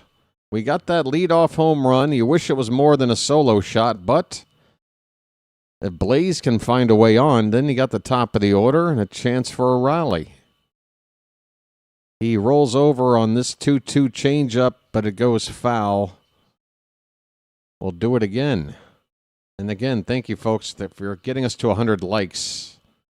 We'll try to crawl our way to 125. I think it's out of pocket right now to try to make a goal of 150. Who knows? If we can come back, maybe a throng of people will show up late to check out what's going on. Here's the payoff pitch to Blaze. Outside, ball 4. Okay. I'm walking here.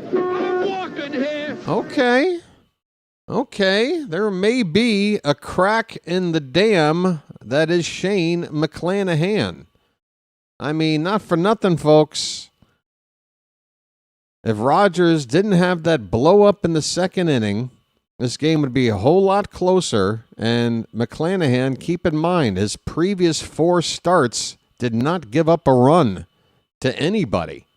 We've gotten 2 off of him in 4 innings, plus a batter. That's comparatively pretty damn good. But unfortunately, we're so far behind. Team's really going to have to turn on the Jets here to make a comeback. But hey, I'm ready for it if we can do it. I'm ready to turn this thing around. Come on, Taylor Ward. Well, that's not going to help. Big swing and a miss on a first pitch curveball. 0-1 on Ward. 1 for 2 tonight. Taylor? Got a double his last time up. Tapped at the plate foul. He's quickly in the hole, 0-2. Folks, let me just say right now, for those of you here in the Charm City chat and watching along, you fellow bird watchers, you guys rock.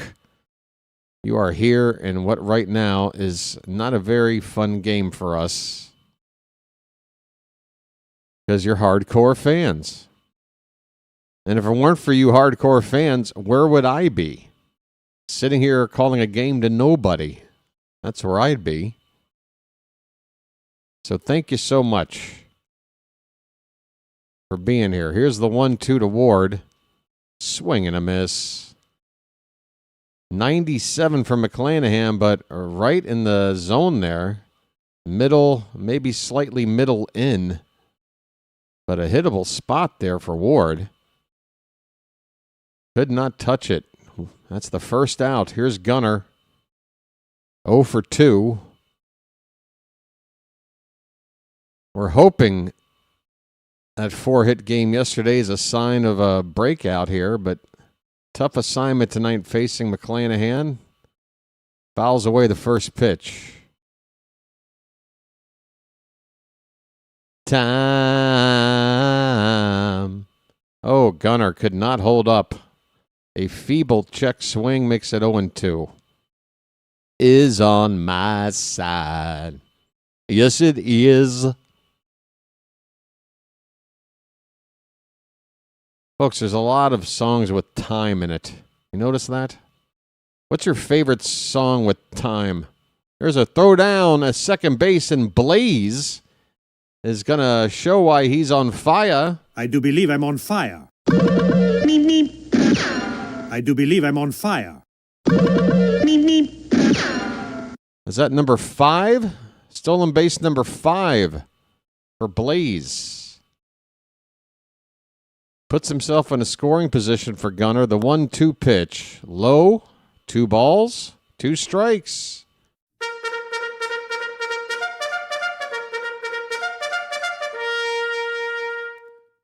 I was gonna say, who's gonna bring up Pink Floyd first? I was waiting for the Pink Floyd. Thomas Brock. Let's see. We're starting off with Cyndi Lauper. Okay. DC Talk. Sticks. Floyd. Gunnar is swinging a miss on a fastball in on the hands, right on the inside edge of the zone at 97. He strikes out. We really needed him to get this offense going and keep this line moving here, but that's the second out of the inning. And it's going to be up to Adley, to keep it moving here with 2 down. Rutschman looks at a pitch low for ball 1. Hootie and the Blowfish. Hootie and the Blowfish. Hey, here's another fun fact. I attended the University of South Carolina. That's where my stupid, useless, pointless of a bachelor's degree was obtained. Graduated December 99.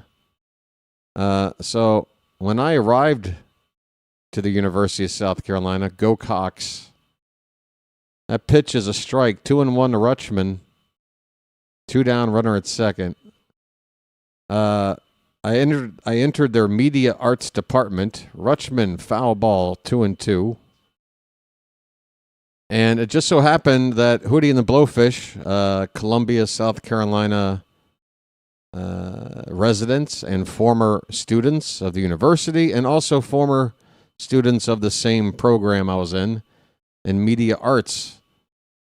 So my first day, my 101 class, I sit down, and the lady who was like the leader of the department taught the 101 class, and she spent the entire first 2-hour class basically just stroking her own whatever about how she basically helped make Hootie and the Blowfish happen. We got a payoff pitch to Rutschman, and it's high for ball 4. Folks, we need base runners. I'm walking here. We are down 6. Alonso's up. One swing can cut that lead in half. A polar bear stirs. Come on.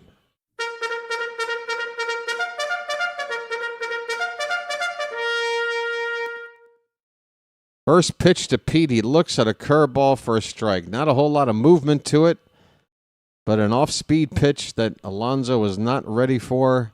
It's 0-1.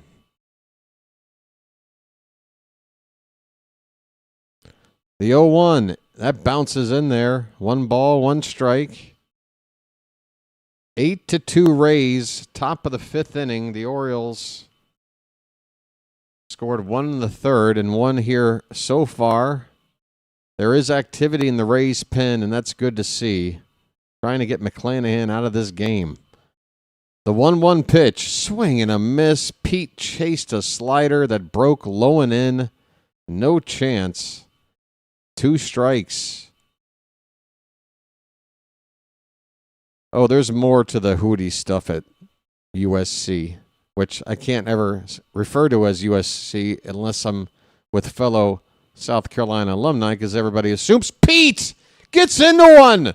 Center field and deep. It's off the wall. It nearly got out of here, but 1 run is in. Here comes another. The play is offline. The ball gets away. Alonso, though, settles for a 2-run double.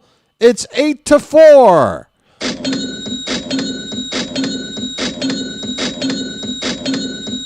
.109 off the bat, a dozen doubles on the season for Alonso.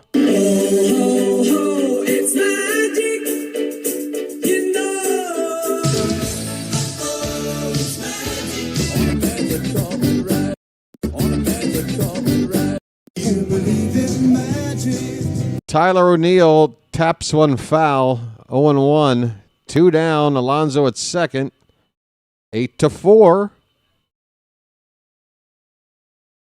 We got to come all the way back. If we're going to make a comeback, we can't be doing what we've been doing a lot, which is making a comeback and then coming. Oh, O'Neill! Left field. Keep traveling. Oh, it's going to stay in the yard. That looked like one off the bat, folks. I'm not pouring it on thick. Tyler O'Neill nearly hit a 2-run shot. Just didn't hit the sweet spot. It's a fly out to left center to win the inning. But the Orioles get 3 runs here to not only cancel out the 2 Tampa scored in the 4th, but get another run back on top of that. All right, we're down 4, and this game's only halfway over. Come on. Come on. Is it hat time? I don't know, Michael. You'll have to wait and see. The hat is, it's got its own autonomy, I don't control it. I'm not a puppet master here. The hat does what it wants. That's part of it. 4 runs off McClanahan, folks. After 4 straight starts where he gave up nothing to nobody. Yeah, so tip of the cap there. The offense is there tonight. Can't really argue with 4 runs in 5 innings off a guy like McClanahan. It's just, God damn it, you take that 5-run inning away from Rogers, who I know he gave up 2 more after that in the 4th, but or actually, well, I mean, it was an inherited runner. One of the runs is unearned, but damn it, you just wish. Maybe, and I think Chilo, to be fair, brought it up at some point near the end of that inning, which was, at minimum, there was a moment there where a mound visit with Rogers might have helped, it might have helped, the butterfly effect. It couldn't have gone worse. The mound visit there might have helped. Anyway, we're back underway, bottom of the fifth inning. Taylor Walls, switch hitting shortstop, looks at a strike and now fouls off the next pitch. It's 0-2 on Walls.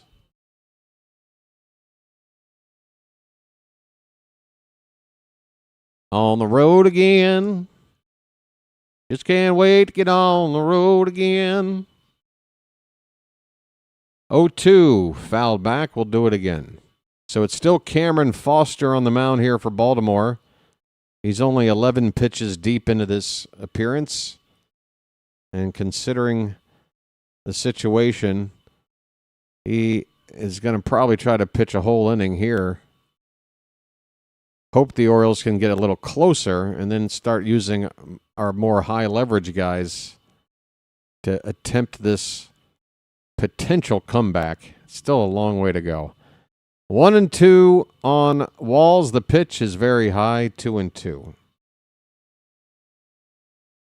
Thomas is making music with his friends. Wait, is that a lyric in itself? Am I supposed to be picking up on that? Hold on. 2-2 pitch. Ooh, that might have been worth a challenge. And had we done it, we would have had strike 3 right there. Come on, Adley. I know it's easy for me to say it from here, but considering that situation... Oh, God, next pitch is hit hard to right, and it's down for extra bases. What could have been strike 3 with a challenge in the first out of the inning turns into a leadoff double for Taylor Walls. That hurt. That absolutely hurt. This run better not score. What a terrible turn of events there from one pitch to the next. This guy should be sitting in the dugout right now. Instead, he's at second base. Are we getting a pinch hitter here? Really? Richie Palacios is going to hit for Carson Williams in the number 9 spot. Tampa trying to ramp it up here early, despite already holding a 4-run lead. They are looking for more right now. First pitch is up and in. Ball 1 to Palacios.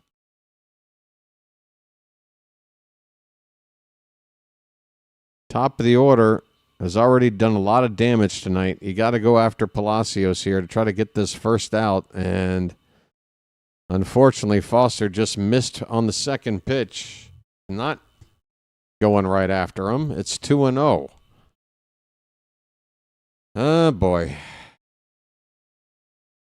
We're just getting back into this. Can't afford to be falling back down again. Come on.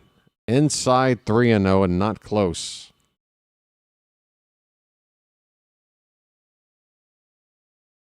Forster, Australian for no command. Diaz is waiting on deck. Here comes the 3-0. That, we're not, challenge that! Challenge that! That's the second batter of the inning where the pitch decides the outcome. That was a strike. Instead, you just give him first base for ball 4. Walls struck out. You didn't challenge that. Next pitch, double. What are we doing? Now we're afraid to be wrong? Now we're afraid to be wrong when we challenge? We challenged with no concerns at all when this season started, and this whole thing was new to everybody. That is absolutely atrocious. There are 2 men on base right now. One definitely shouldn't be there, and the other should be looking at a 3-1 count right now. It should be 1 out, nobody on, and a 3-1 count. Instead, it's 2 on, nobody out, and Diaz up. I can't believe what I'm seeing. First pitch strike, and that actually looked low and away. Diaz gave the ump a look. It did hit the actual corner of the zone. Credit to Foster there. But this is a nightmare. We got to get through this somehow without a run. Swing and a miss. 0-2 on Diaz.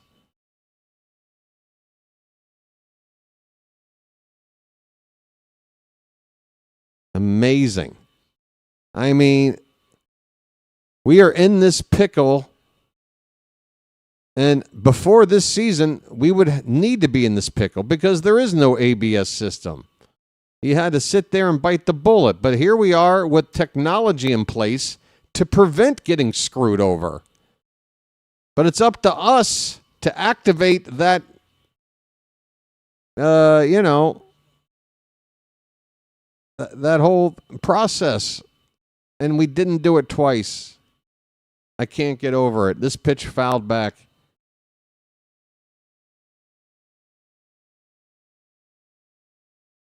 I don't know what Masson is saying about it, but I don't know how they can be talking about anything else right now. Here's the 1-2 pitch. Line drive. Over Gunner's glove into left field. A base hit. Walls took a turn at third, but he'll stop. Bases loaded, nobody out.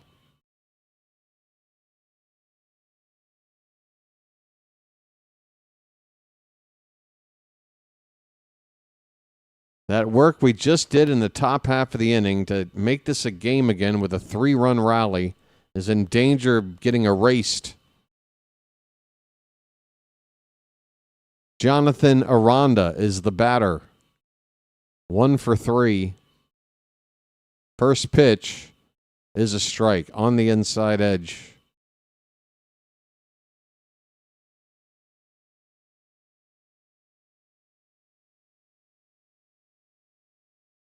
Walls at third, Palacios at second, Diaz at first. The pitch fouled back. It's 0-2.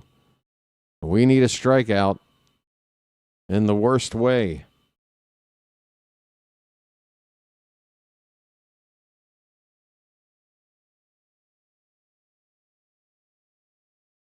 Don't give him anything on 0-2. The 0-2 pitch is a high fastball fouled back. Foster getting it up there at 97.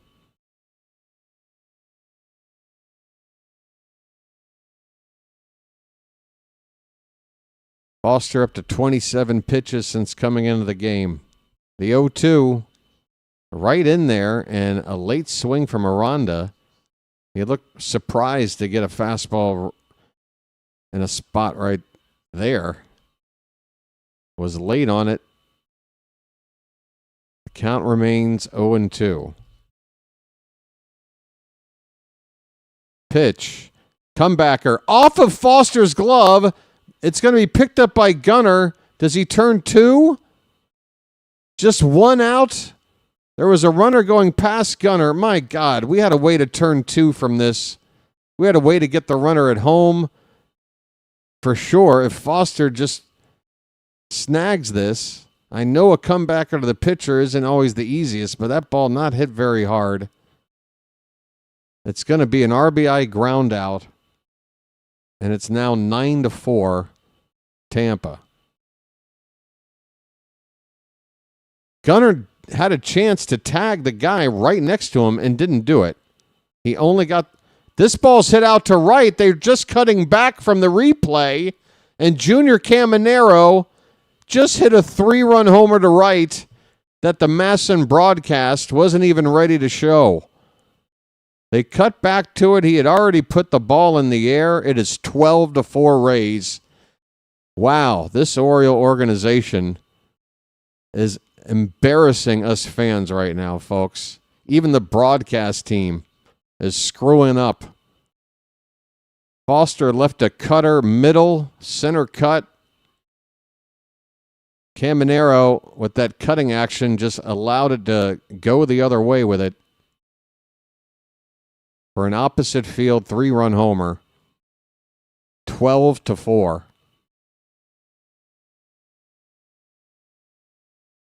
Well, we can at least enjoy that 3-minute stretch where we felt like maybe it was going to be a special night for a comeback. That was nice. That 3-minute stretch was nice. Now we have 4 innings left to stare at of what is now a blowout.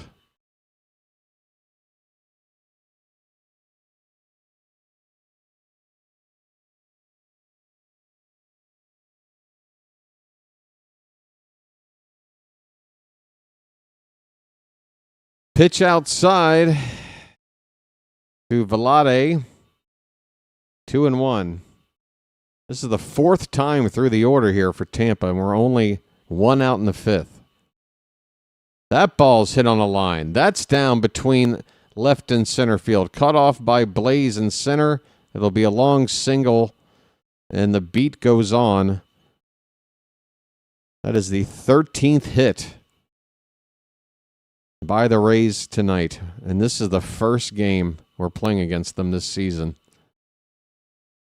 I think we can see the difference between the two teams in this game here tonight.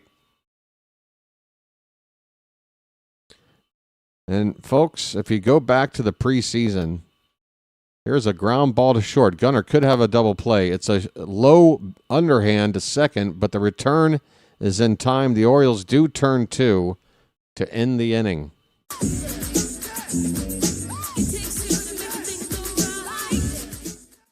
But the 3 runs we scored in the top of the 5th were not only canceled out, Tampa added 1 more. 4 runs in the bottom of the 5th makes it 12-4 Rays heading into the 6th.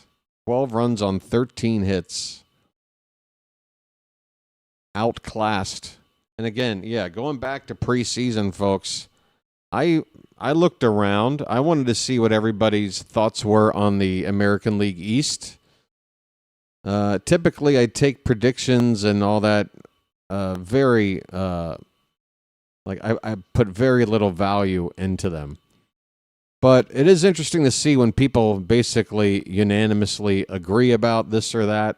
I think it's safe to say unanimous agreement. The Dodgers are going to win the West, probably win 100 games. And however many more, we'll find out. But I know a lot of people picked Atlanta to bounce back, and they have. But when they talked about the American League East, everywhere you looked, it was pretty much the same thought, which was 4 teams had a chance to take the division. 4 teams. And basically everybody but Tampa. And I remember when I brought up my thoughts about how this division would go. First of all, I said the Orioles, I think, could finish anywhere between first and last place, because this is one of the more unpredictable looking division matchups, these 5 teams. And part of the reason I said that, and one of the things that I said, was that you can't forget about the Rays. You know, I did have them finishing bottom, so I'm right there with everybody else. But all they've ever done is exceed expectations. It's the end of the night for McClanahan, but he went 5 innings, so he's going to qualify for a win. And unless Tampa coughs up 8 runs, 8 unanswered runs, he will get that win. The new pitcher is Soleski, a right-hander. He's facing Kobe Mayo. And it's a count of a ball and a strike right now. Mayo 1 for 2. That's a hard hit ball in the hole. It's short. Walls throws off balance and got him. Wow. Taylor Walls made that look very easy. Not a strong arm, but the ability to get rid of it super quick and deadly accurate made this tough play in the hole look pretty damn easy. Mayo retired, 1 away. Jeremiah Jackson 0 for 2. First pitch strike. Boy, Charm City chat has gone dead. Everybody's just... Folks, again, help me help you. I got to call it. Imagine how I feel. Let's try to have a little bit of interaction here. Pitches off the plate. 1 ball, 1 strike. Jeremiah 0 for 2. I think I said that already. Sorry if I did. Pitch. That's a Baltimore chop. And no play at third. Caminero charging. Didn't even make a barehanded attempt. It's a swinging bunt. Well, it's a chop. It's a Baltimore chop. But I mean, by the time that ball landed, it was like a bunt. So we got a runner at first with 1 down. Here's Weston Wilson 1 for 2. Wilson hit a home run. His first of the season last time up. Looks at a strike. Sadness has come across the village. Yes.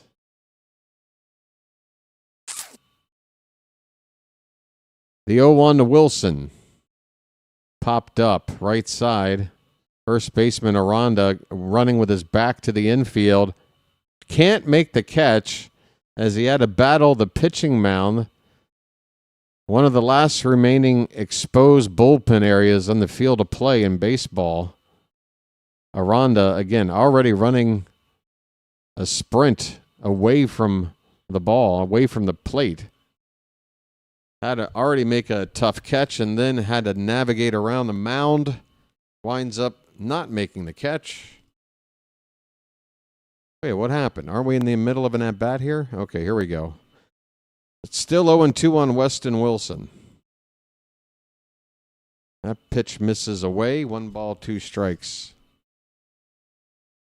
Bull 30. You're packing 30 bulls? Hot damn.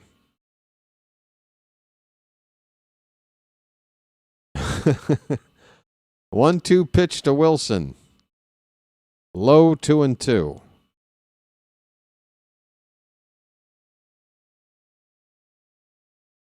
A soothsayerish.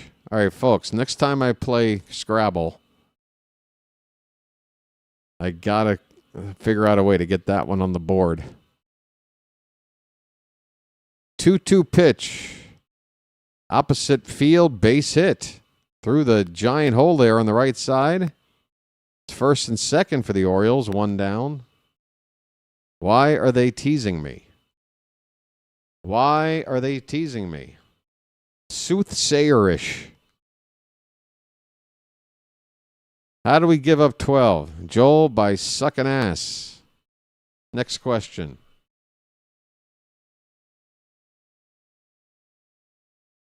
Hey, I'm ready to look at Herman. I'm ready for Herman to get called up because Herman is dealing in AAA. Blaze Alexander fouls one off, 0-1. Blaze. Buddy. Can you help out here? You got a walk and a stolen base and a run scored already. Keep the line moving, please. Got the top of the order next. I know, Joel. I know. And get this. Of the 4 runs you missed, 3 of them came on a swing that Masson failed to even show us because they were too busy stuck with a highlight or a replay package.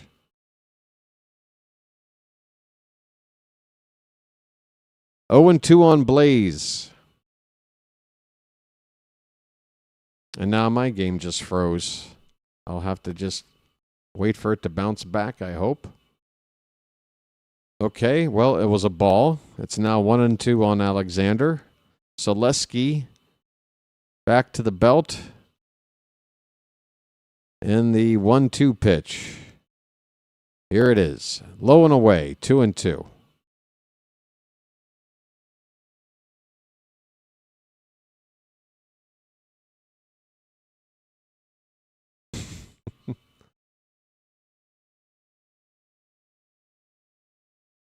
The 2-2.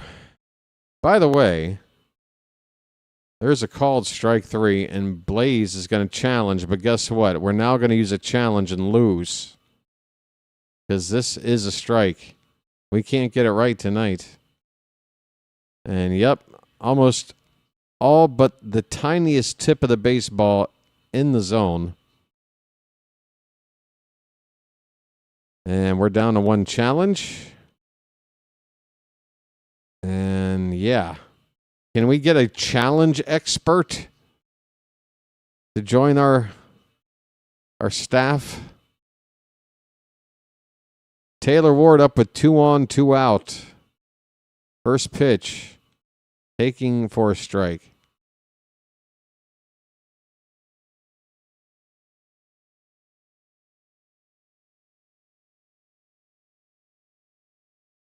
I was going to say, by the way, like, now that there's a righty on the mound,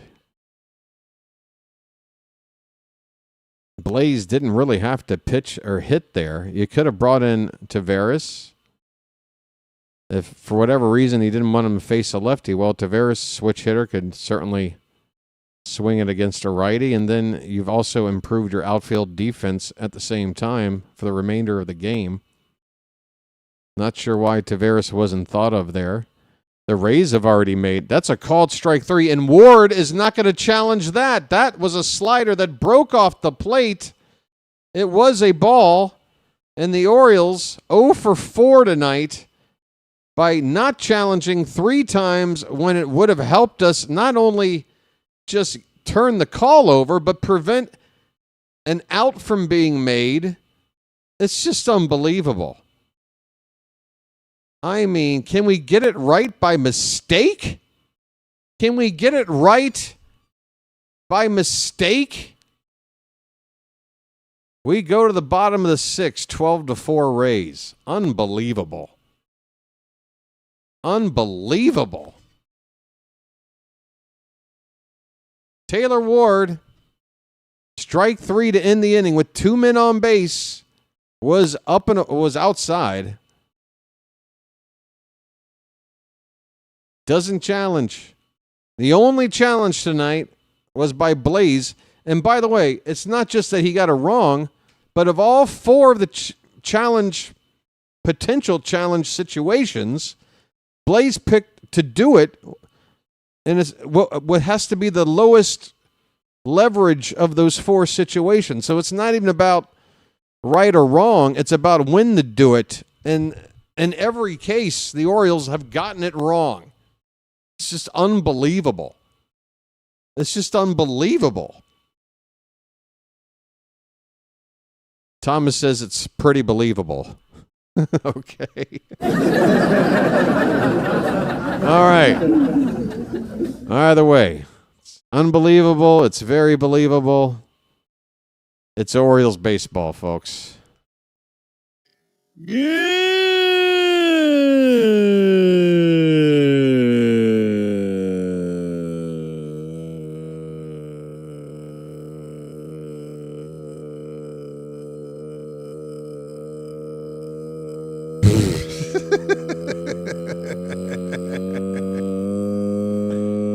Dietrich Enns is on the pitch. All right, shut up. This is the Enns, my only friends, the Enns. This is the Enns. Our lefty reliever, the ends. It's ends versus Chandler Simpson. 1 for 2 is Simpson on the night, and an 0-1 pitch to him is low and away in the dirt. 1 ball, 1 strike to Simpson.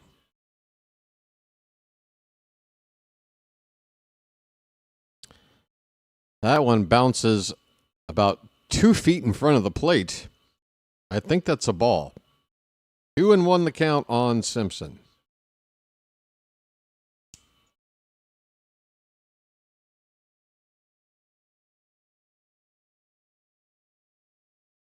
Looks like I picked the wrong week to quit amphetamines. This ball's hit out to left, straight away to Taylor Ward. Just a couple of steps to his right, makes the catch, 1 down in the 6th. Is there a reset button? I wish. Nick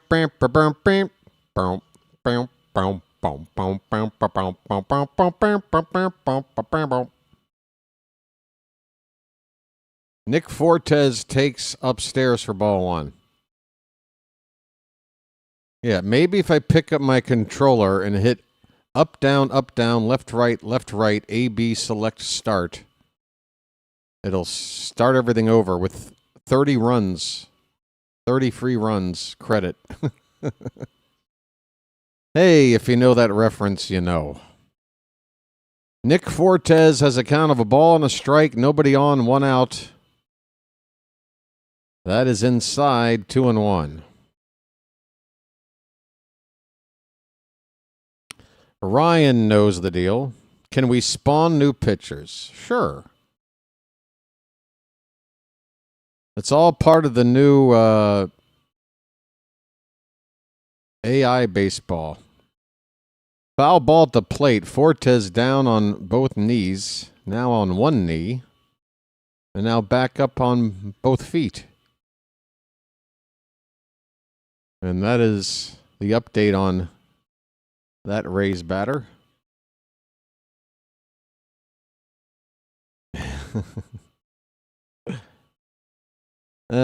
Christ.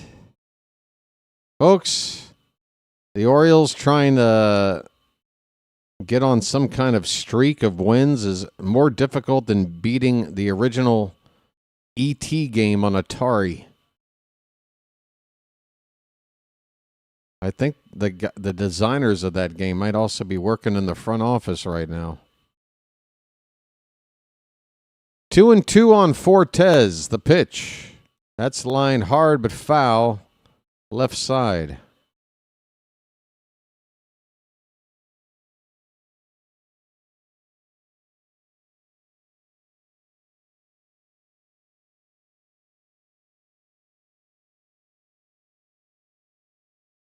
The 2-2. That bounces in there, but Fortes did start a swing. They appeal it, but he didn't go. Full count.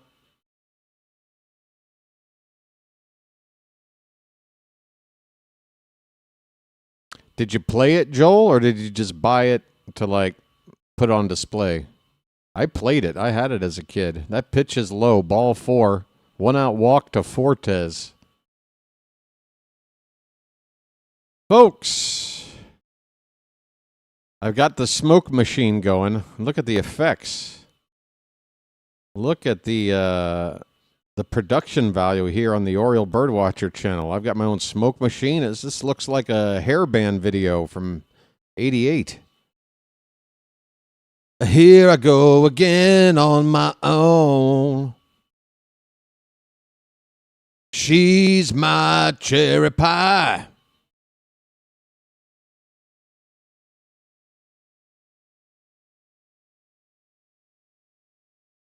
Folks, Taylor Walls is up. The count is 0-1. Next pitch is high. 1 ball, 1 strike. Oh, you had the Intellivision. That was in the family. I remember Intellivision. There was also a Commodore 64 kind of a thing in there somewhere.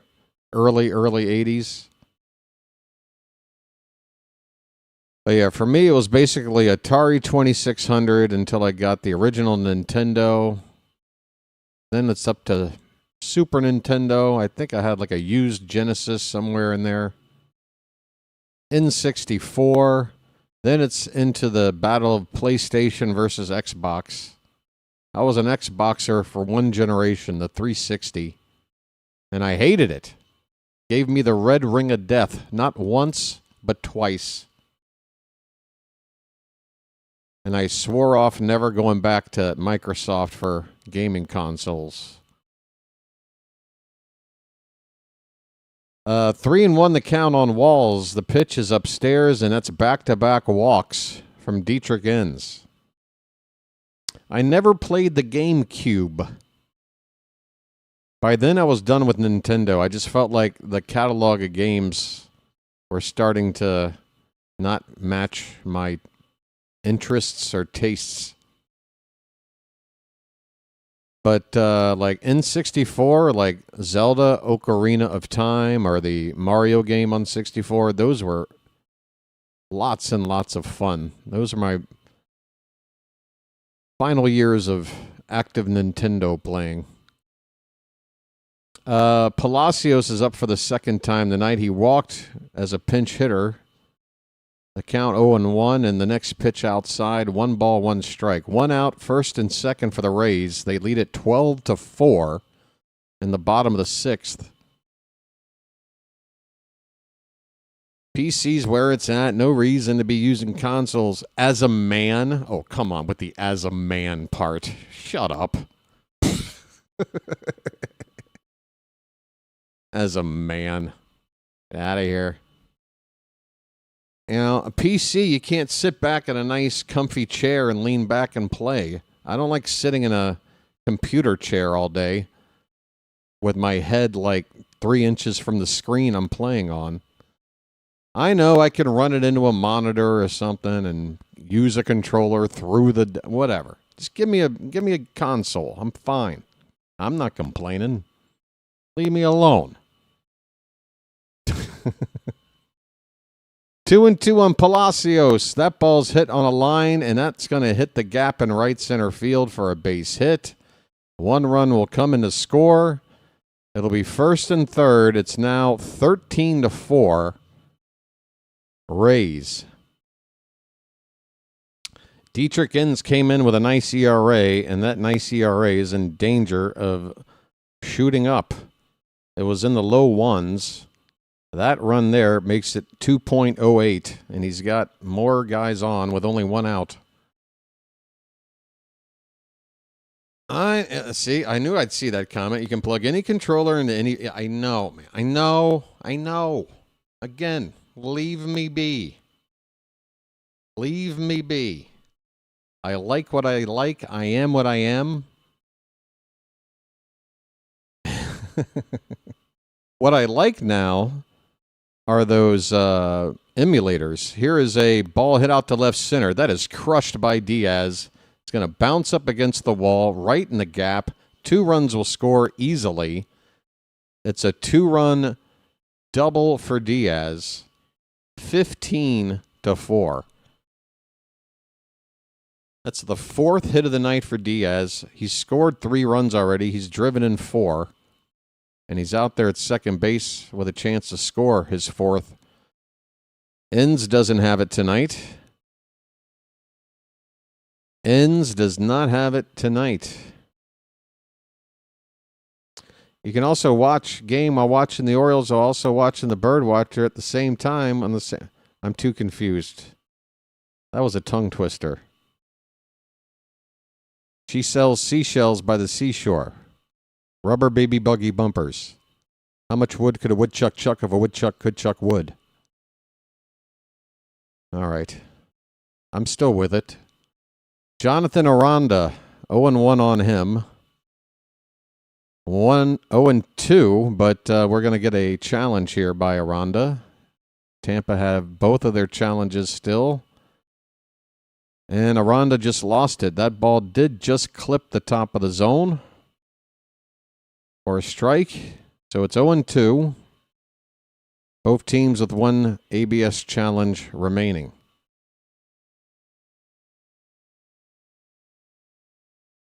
My thing now with video games is I'm probably just going to skip the PS5. I'm sick of waiting for Grand Theft Auto. I'm fine just playing the version of the show that I have because they stopped making it for the 4. So I just update the rosters to whatever they currently are. I just download them and put them in there. And it's one of only 2 games I really play at it anyway.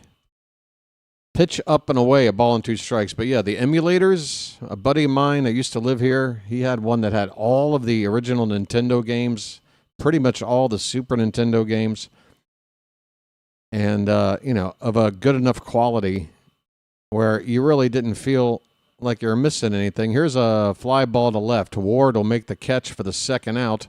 Tagging and going to third is Diaz. Tampa taking every base they can, when they can, even when up by 11. Showing us how to play baseball right here tonight. 2 down, runner at third. 15-4. Yeah, I still have GTA 5 on the 4. I don't really play it much anymore. I think I've explored enough over the last decade. Everything I want to explore there. So yeah, I'm thinking I'll just skip my way to the 6. Just screw the 5. Because I don't have it now, and by the time I do, we're probably just a couple of years away from a 6. I need to get one of those emulators, though, folks, because really, I could just sit down and play Tecmo Super Bowl for about 6 hours at a time and be perfectly happy. Junior Caminero is at the plate. He's got a 3-run homer tonight. Another hit on top of that, 2 for 3. He's got a 2-0 count, runner at third, 2 away.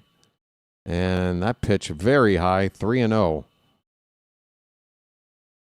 Dang, my wife just shut off the TV and said, "Y'all suck ass."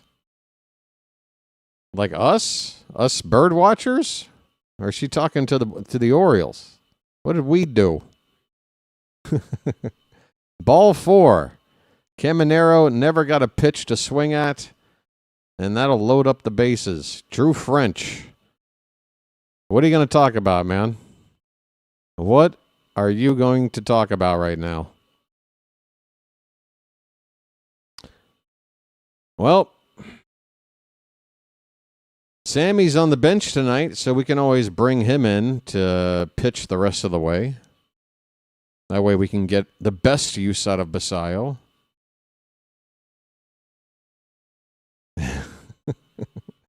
Kittredge is up in the pen right now.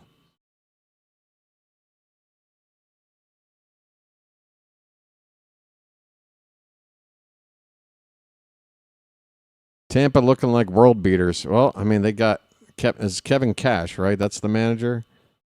They got a really good organization. They really do.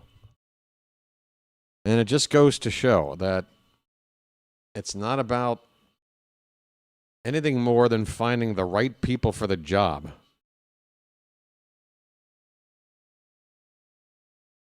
Here's a strike at the top of the zone to Vlade. He has yet to be retired tonight. Well, technically, a sac fly is the closest to being retired. A walk and a couple of hits on top of that sac fly tonight. He's 2 for 2. Pitch up and away, 1-1 the count. First and third, 2 down. I can't wait for this game to be over. Gaming Kitchen is leaving. Remember, everybody, no matter how bad things go, you better be here for my birthday for Game 3 of this series. Please. Don't make me have a low turnout on my birthday, because it's already setting up that way. The team right now is not looking good, and it's a Wednesday early afternoon game in this crappy-ass ballpark. I'm not sure if anyone's going to show up. 2-2 on Vlade. First and third, 2 down. Inns is on 35 pitches now. And that's all come here in the inning. The pitch, breaking ball, hit on the ground and through right center field. A base hit will score another 16-4. Make it stop. Make it stop.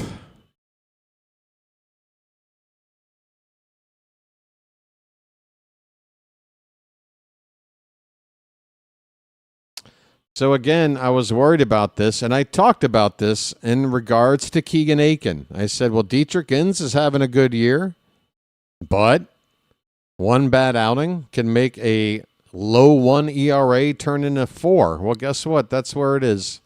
Inns is now sitting on a 4.05 ERA, and he's still out there with first and third. DeLuca with a foul ball down the left field line.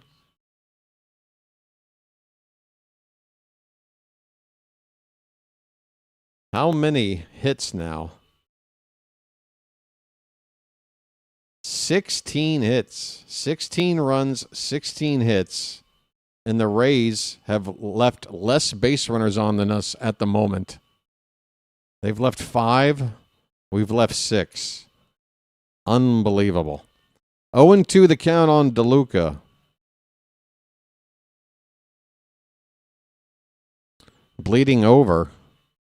Am I about to see the third out? Are you actually spoiling a 16-4 result?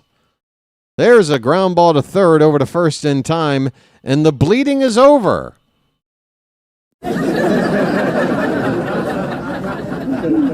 Wow. Spoiling out 3 and a blowout.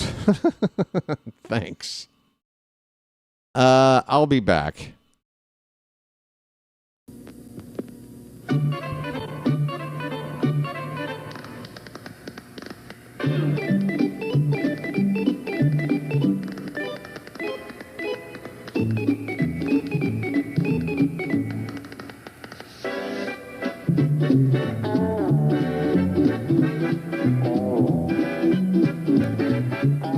He met a strange friend in the Chesapeake Bay when Monday the... Ante up and kick in like men. Like men!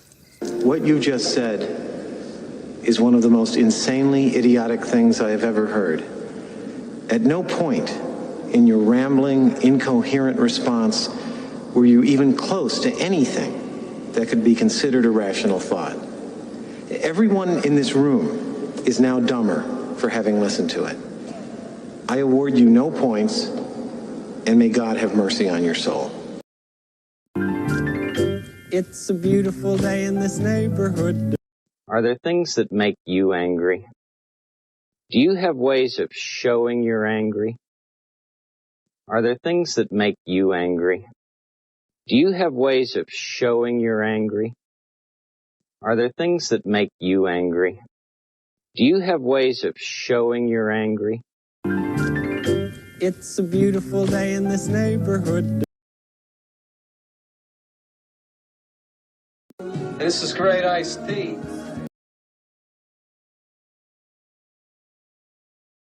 This is great iced tea. Damone, I wish I could trade places with you right now, buddy. I got you 2 tickets to Earth, Wind, and Fire. I figured I'd come over and help you with your math homework on such a hot day. Here's Gunnar Henderson swinging a foul tip at the plate. 1 ball, 1 strike to Gunnar. He's 0 for 3. Selesky still on the mound for the Rays. I believe in miracles. Gunnar pops it up, foul, out of play, 1-2. Where you from? Are you sexy thing? Are you sexy thing, you? Bow, bow, bow, bow, bow, bow. Bow, bow. Bow, bow, bow, bow, bow. 1-2, swing and a miss. Gunnar strikes out.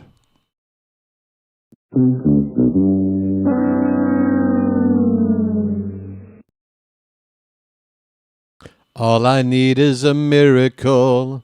All I need is you. Folks, it's Melanie Newman. Melanie, what's on your mind tonight? Adley Rutschman takes inside ball one.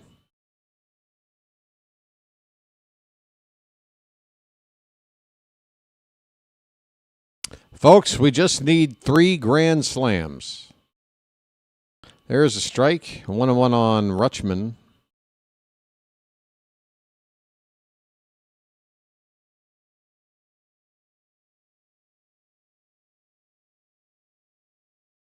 Adley hits one in the air, high and deep to right center field. Back at the wall, a leap, and that ball is gone. Bye-bye birdie.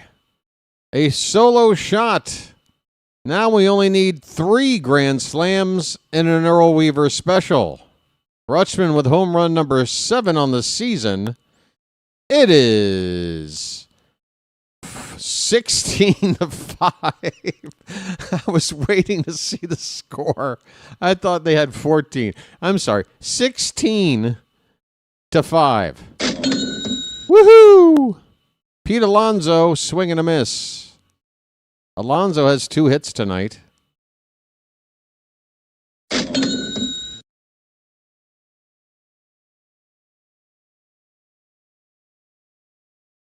That ball nearly landed in the Ray tank out there in right center field. No Rays were harmed in the home run ball. 1-1 on Alonso. Jackson Holliday, by the way, I just got a glimpse of him standing in the dugout with his arms folded with a look on his face that almost said, "Really? I'm joining up with this?"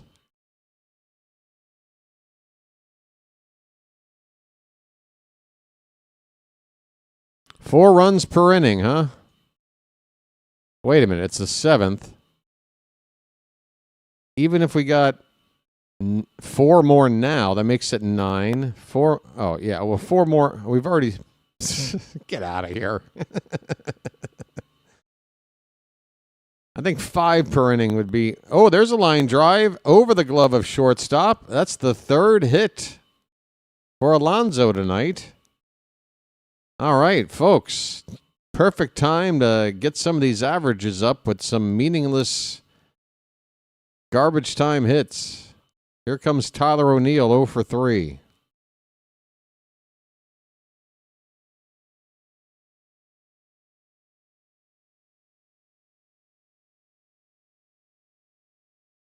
O'Neill can cut it down to 3 field goals instead of, I don't know, do we go with the 2-point conversion if we... First pitch strike to O'Neill.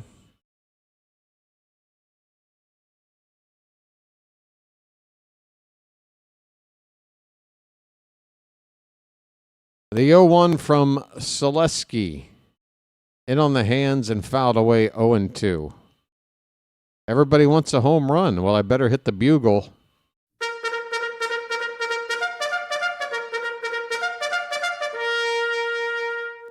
Credit on delivery.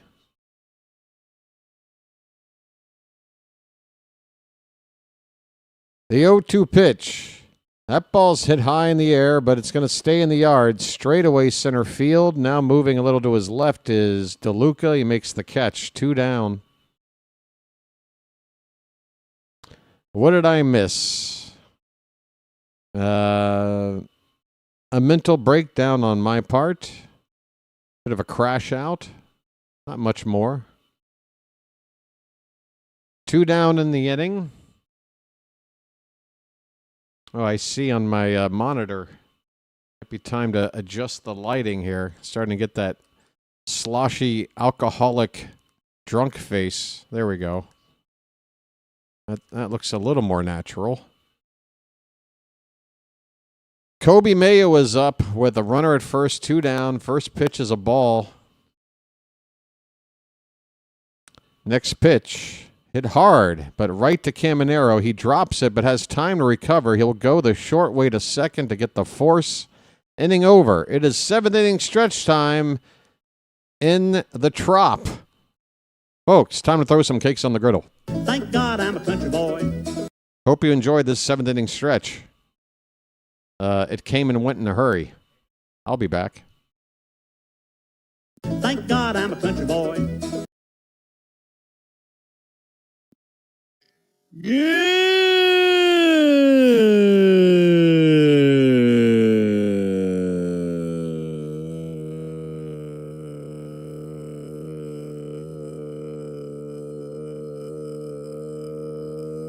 Thank God I'm a country boy.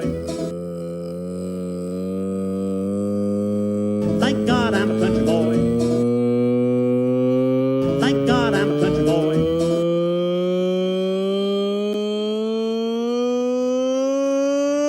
Good morning. Thank God I'm a country boy.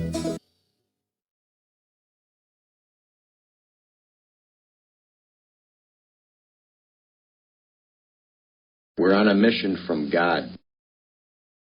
Thank God I'm a country boy. We're on a mission from God. Thank God I'm a country boy.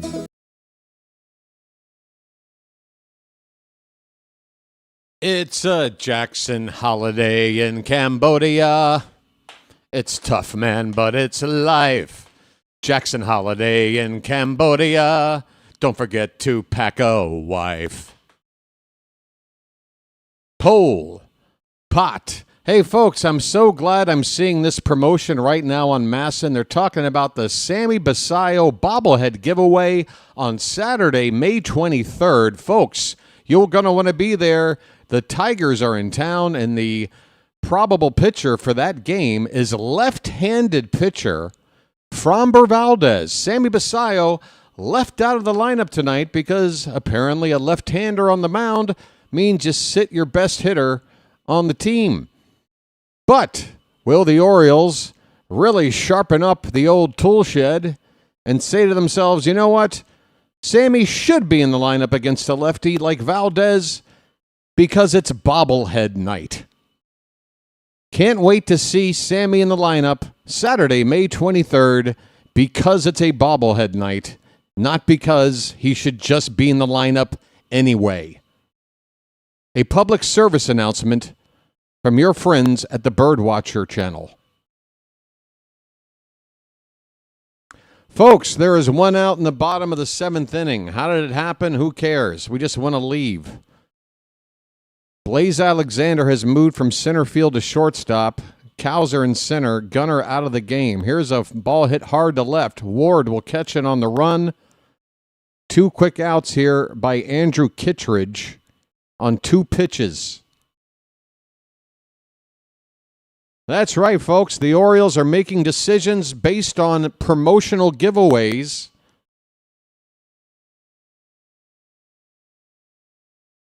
Pole. Pot. Pole. Pot. Pole. Pot. That's a first pitch strike to Taylor Walls, the Ray shortstop. It's 0-1. 2 down, nobody on. Walls 2 for 3. Pole pot. That's a called strike 2.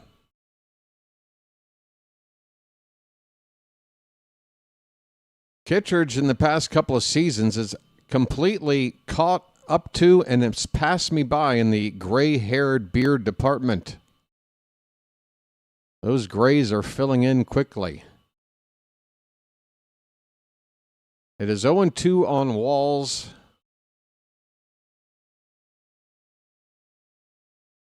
Kittredge, if he's not wearing a baseball uniform, looks like a guy that you might want to avoid in an alleyway. My stream just froze.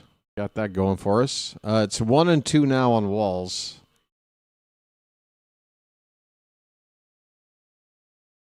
Oh, hey, how you doing, everybody? Fun times tonight. It's just 16-5. What's the problem? Check swing, and he went around on a high fastball, and that's a nice inning of work from Kittredge. Honestly,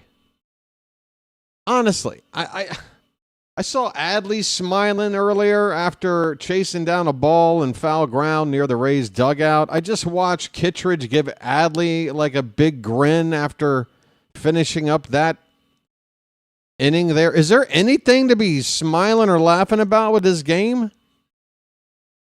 Look, can we somehow walk the line between hanging our heads in shame because we popped out on a pitch or sitting around acting like, we're just sitting around like it's a poker game, poker night at a buddy's house? Is there somewhere in between where the proper attitude that we should be having resides? Because I'd like for us to find it. There's nothing to be smiling about. There is nothing to be grinning about. This is an embarrassment of a ball game.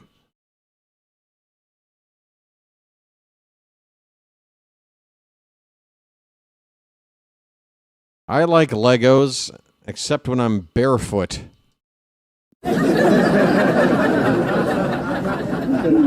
Then they suck.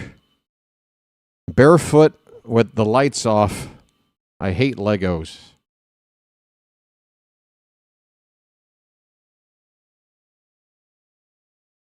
Steve fell asleep. Steve. It's like 28 days later, man. You should have never woken up.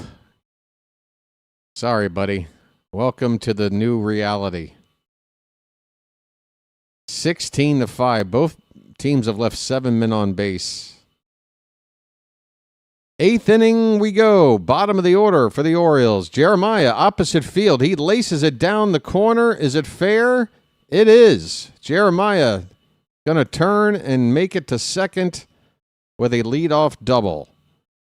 10 more of those and we're in business.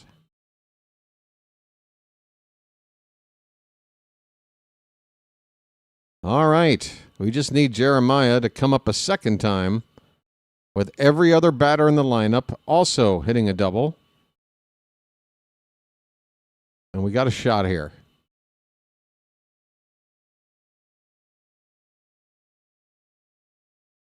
Weston Wilson, 2 for 3.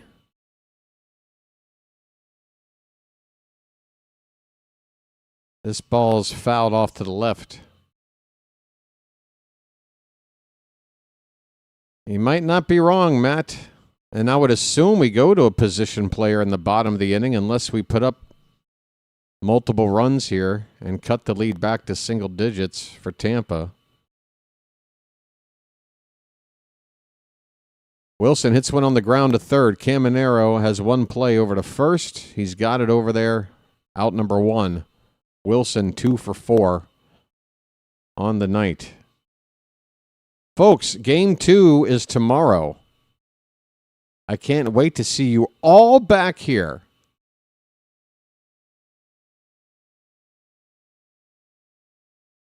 I hope I do. By the way, we're racking up hits. We're racking up some meaningless hits here, aren't we?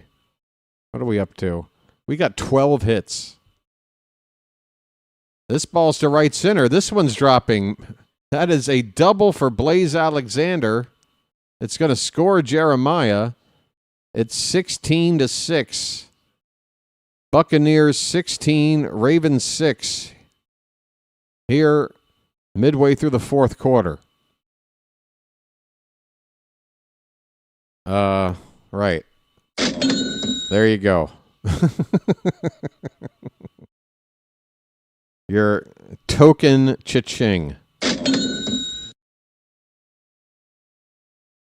The batter is Taylor Ward. I mean, folks, 12 hits. And I'm sorry. Yeah, it is Ward. Masson just showed Kalzer's name for a second.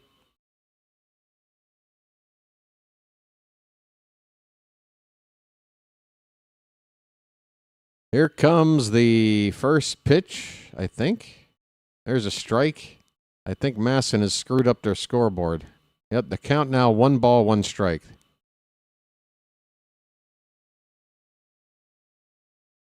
So, I mean, how many times have we scored less than 6 runs or gotten less than 12 hits?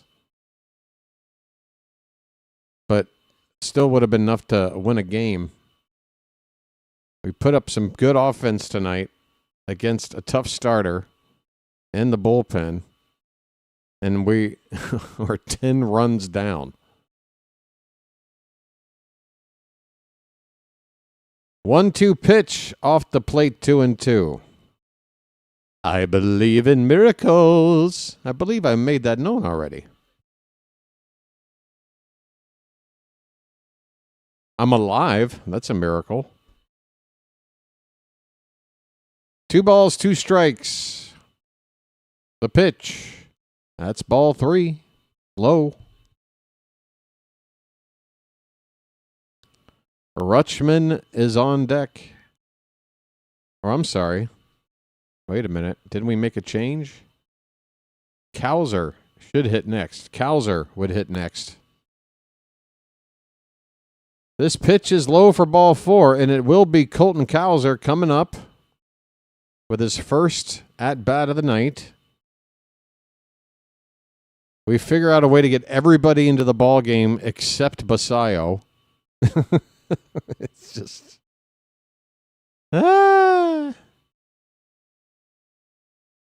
Cowser. 2 men on, 1 out. Down 10. Whoa, we got a long message here from Tauntaun Autobahn. The fun, fun, fun of the Autobahn. The fun, fun, fun of the Autobahn. Hey, folks. We got any Kraftwerk fans here? Kraftwerk? Could we dream up an all-time position player pitching lineup through 9 innings? And it doesn't matter whether they are former or current O's. Huh? Oh, you're saying if we had to make a position player like go out there and try to throw 9 innings, who would be the best all-time from the Orioles? Let's see. Who could pitch for us from the field?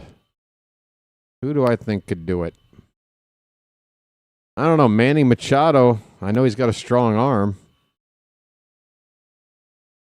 First pitch to Cowser is a strike, a backdoor sweeper. The Milkman, folks. Is that where we're at, Matt? Trying to fight our way to not losing by double digits? That's the bulletin board material we're going for. Popped up by Cowser. Third base, Caminero. Waiting. Still waiting. Has it. 2 away.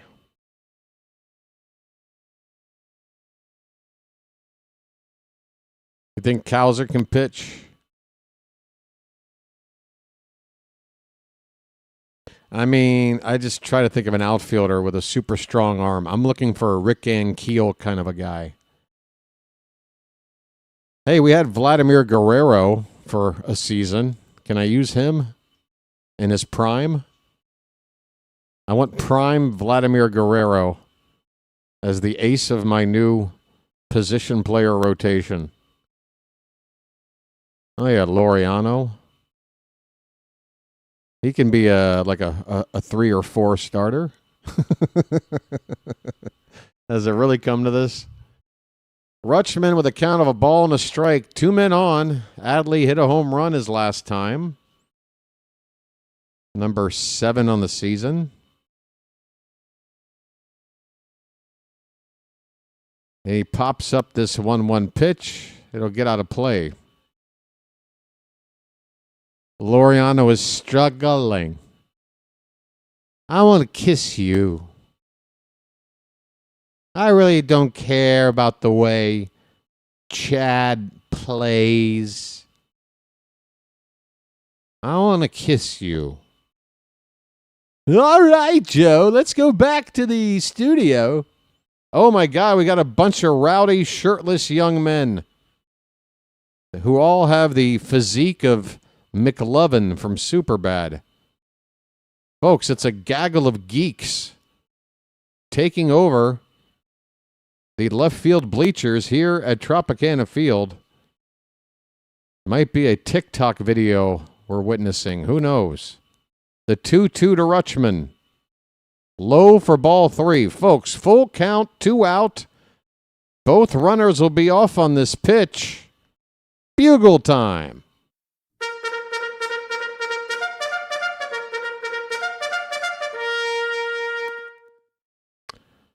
The 3-2 to Adley.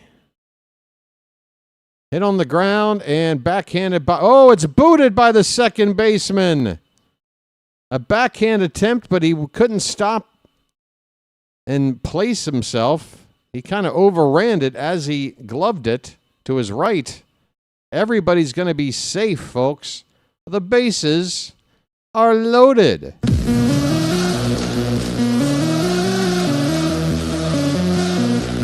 Here's Alonso. He's got a chance to make it 16-10.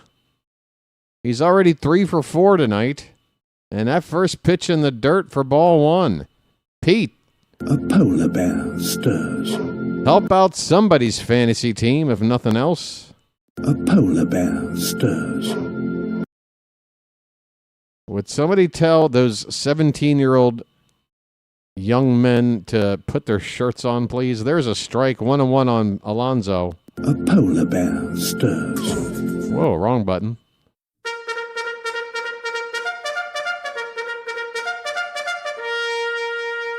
Come on, Pete. The 1-1 pitch. Come on, do we have a challenge? Okay, Alonso's tapping. He may not get the call, but you got to do this. It's still got a strike by the tiniest of margins. God! So close! Ugh! It's a ball and 2 strikes. We can't get a challenge right tonight.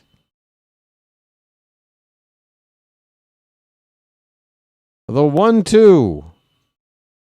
Oh, don't ring him up. The ump rang him up, and that one probably was a ball, and now we're out of challenges, and the bases are left loaded, and everything's going wrong, and I've had enough. We go to the bottom of the 8th. 16-6 Tampa. Hope you're enjoying the coverage. I'll be back. Thank you.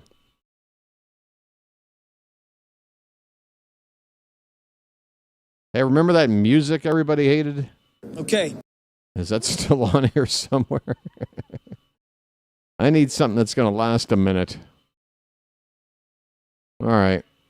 Let's go with this. Oh. 2-2. Nope. I'll go that one.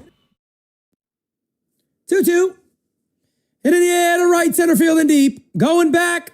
It is 11-0 Blue Jays. This gotta be one of the most disgusting fucking turn of events I have ever watched. I mean, the New York Yankees as a whole should be a fucking shame to themselves that they are not only losing, they are taking an absolute thrashing, Diddy style, with no Vaseline whatsoever, no baby oil, nothing.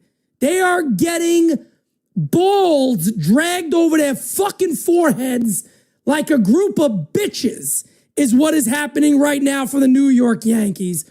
One of the nastiest, disgusting displays of baseball I have ever watched. This one is hit in the air to left field. There's 2 outs. Who gives a fuck? 2 away. Shame. Shame. Shame. Shame. Shame. Shame. Shame. Shame. Shame. Shame. Shame. Shame. Shame. Shame.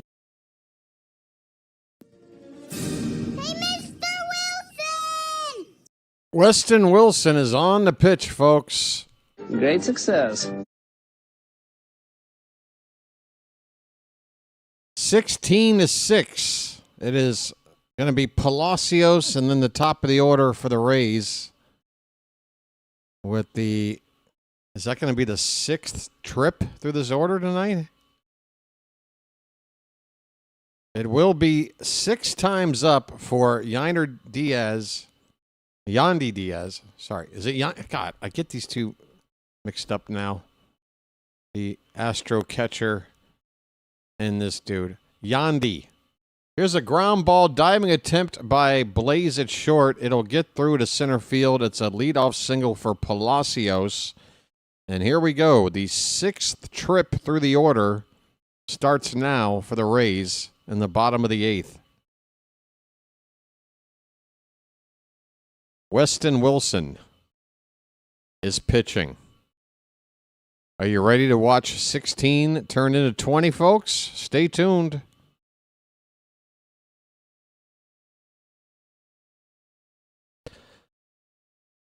Here we go. Top of the order. And it's a pinch hitter for Diaz. It's going to be a base hit. First pitch swinging. Hunter Fiducia, the backup catcher,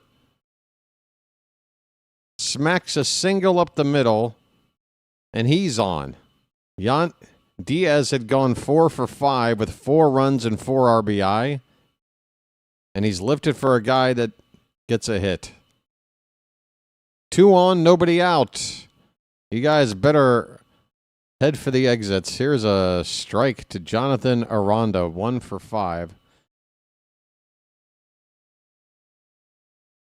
It is just a packed box score here for the Rays. Here's a comebacker to Wilson. They go to the second for 1, and mercifully, Aranda refuses to try to beat out.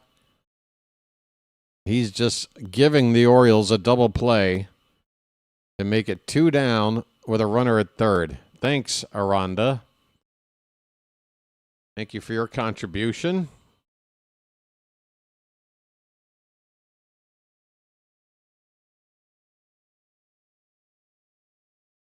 Junior Caminero, wow. And the umpire just called a pitch 6 inches inside, strike 1. I mean, the Rays and the ump are both. And he called that one a strike. That was 5 inches high. I've never seen this. And this is just embarrassing, honestly. He couldn't call that last pitch a strike. It was head high. Honestly, it's just so embarrassing that we're basically being treated like the weird kid that's always picked last and has to participate. Caminero swings at 1 and fouls it away. 2 balls, 2 strikes. What nonsense this game has been. Fouled away by Wilson. And did that get a piece of Rutschman? That's all we need. Adley to come up with a problem at this stage of this ball game. Oh my God, on the backswing, Caminero's bat hit Adley's glove arm. I don't believe it. I hope Adley's okay. He appears to be. Reaching for one and hitting it deep to center field, but playable for Cowser. Caminero's retired. We go to the 9th inning. 16-6 Rays. Weston Wilson, along with help from the umpire and the Rays hitters, throws a scoreless inning. On to the 9th. What a joke of a ball game this is. 16-6. Earl Weaver is rolling right now. I tell you what, folks. Hey, folks, for you, all of you here, better than Aiken. Joel, shut up. Don't even get me started. All right, next high leverage situation, Weston Wilson it is. Gotcha. If it's 7th inning and we're facing a lefty-heavy lineup and we're trying to not use all of our remaining righties for 3 innings to go, yeah, I'll go to Weston Wilson from now on. Aiken will have to take a step back. All right. Well, yeah, I mean, I can't imagine it's so unfair because we have good arms in the bullpen, and I still say Keegan Aiken belongs on this team. And I think you can see other guys here that you should have less trust in than Aiken in his 2 bad outings, which, again, I will stress, both could have been limited to lesser damage outings than they were because they just left him out there. One occasion because he'd already pitched an inning, probably shouldn't have asked him to go 2. And then the other, it was clear after a few batters he didn't have it.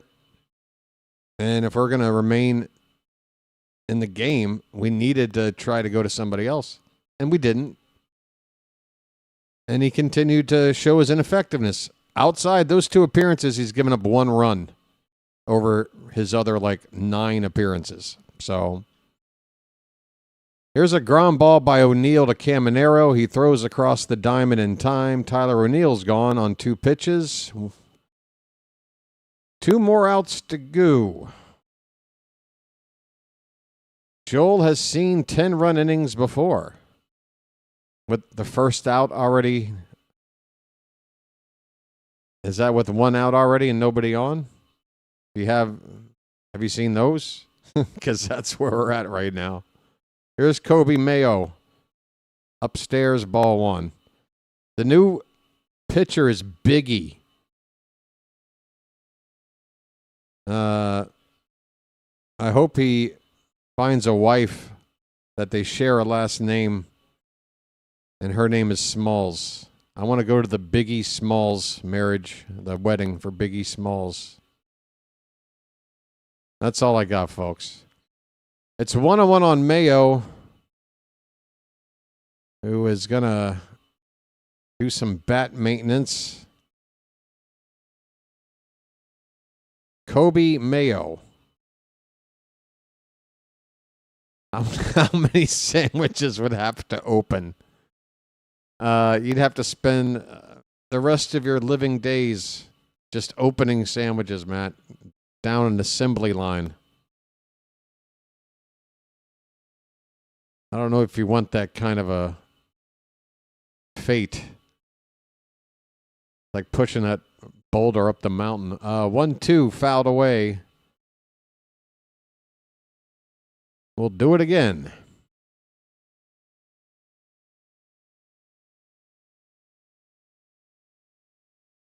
Joel bringing up a fun memory. My goodness, the Orioles Masson team have the audacity to show me. I know Brooks Robinson's birthday is today, and this has to be why they're showing me that photo. Swing and a miss. Mayo strikes out. But come on, man. You're going to wait till now to acknowledge Brooksy, and please don't tell me it's a way to smooth over this game. Anyway, we all miss Brooks. Here's Jeremiah Jackson. I didn't mean to make it sound like the way it just did. Anyway, we all miss Brooks. The anyway is the part of me that's unhappy with the game. We all miss Brooks is just facts, right? Jeremiah Jackson is 2 for 4 today. 1-0 pitch is low. 2-0. Blue Jays had beaten the Red Sox 26-3. That's a tough one. Okay, Jeremiah, high and deep, but foul. And I love this camera shot where you get a real good look at just how amazingly ugly this venue is for baseball.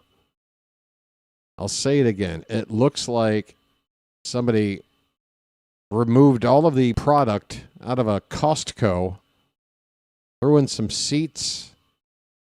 Here's a ground ball to short. This should do it. Walls throws off balance for no particular reason, and Jeremiah is thrown out to end the ball game. Folks, your final score, the Rays 16, the Orioles 6. How's that for an opening statement against the division leaders for us? It was pretty much worst case scenario. Pretty much. The Rays beat us in every facet of the game. They look like a team that should be winning 2 out of 3 all year. And I don't know how we're going to prevent that from happening again, if not desperately avoiding a sweep situation with this result here tonight, folks. Let me crush the rest of this watered-down coffee.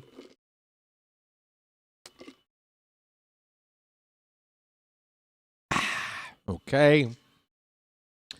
And let's talk about it. Holy cow, folks. It sucked and it blew. Yeah, it's like Operation Vacuum Suck from Spaceballs, right?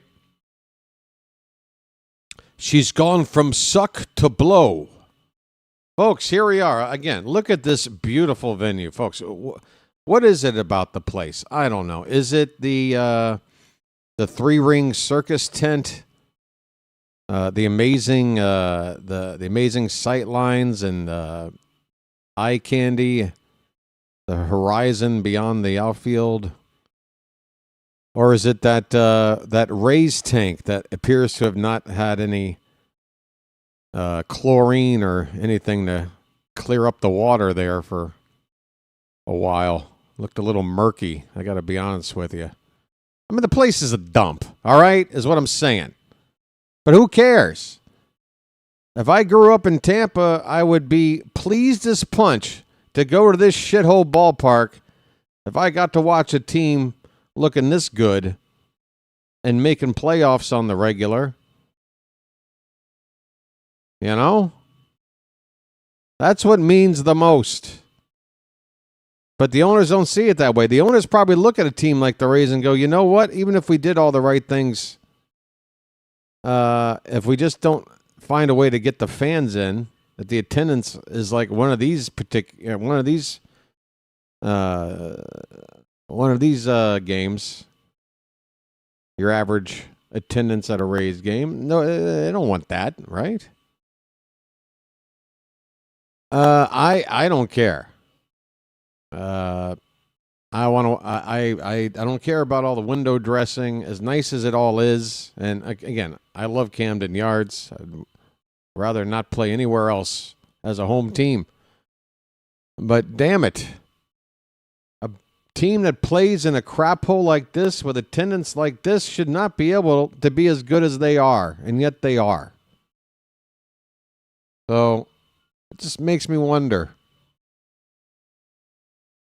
What really should we be investing in? You know what I'm saying? Are you really worried about a $300 million free agent contract for some star player next off season to help the team be better? Or could we maybe save ourselves, I don't know, $280 million of that $300 million, invest $20 million into just like the best front office we can patch together and like turn this shit around organizationally, top to bottom? I mean, all the way through. Take $20 million, and that should be enough to make all that better. And then the trickle-down effect. I mean, again, this team's got good players on it. All right? It's not a complete shambles of a roster we got here. I don't know. Am I just jealous of this Rays organization, folks? I don't know. I just know that it's not just about the money to make it work. Is that Stuttering John doing a Blue Cross Blue Shield commercial? What? I got to turn this off. Hold on a sec. I'm being distracted by bad advertising. Snapple is still around? Who the hell drinks Snapple anymore?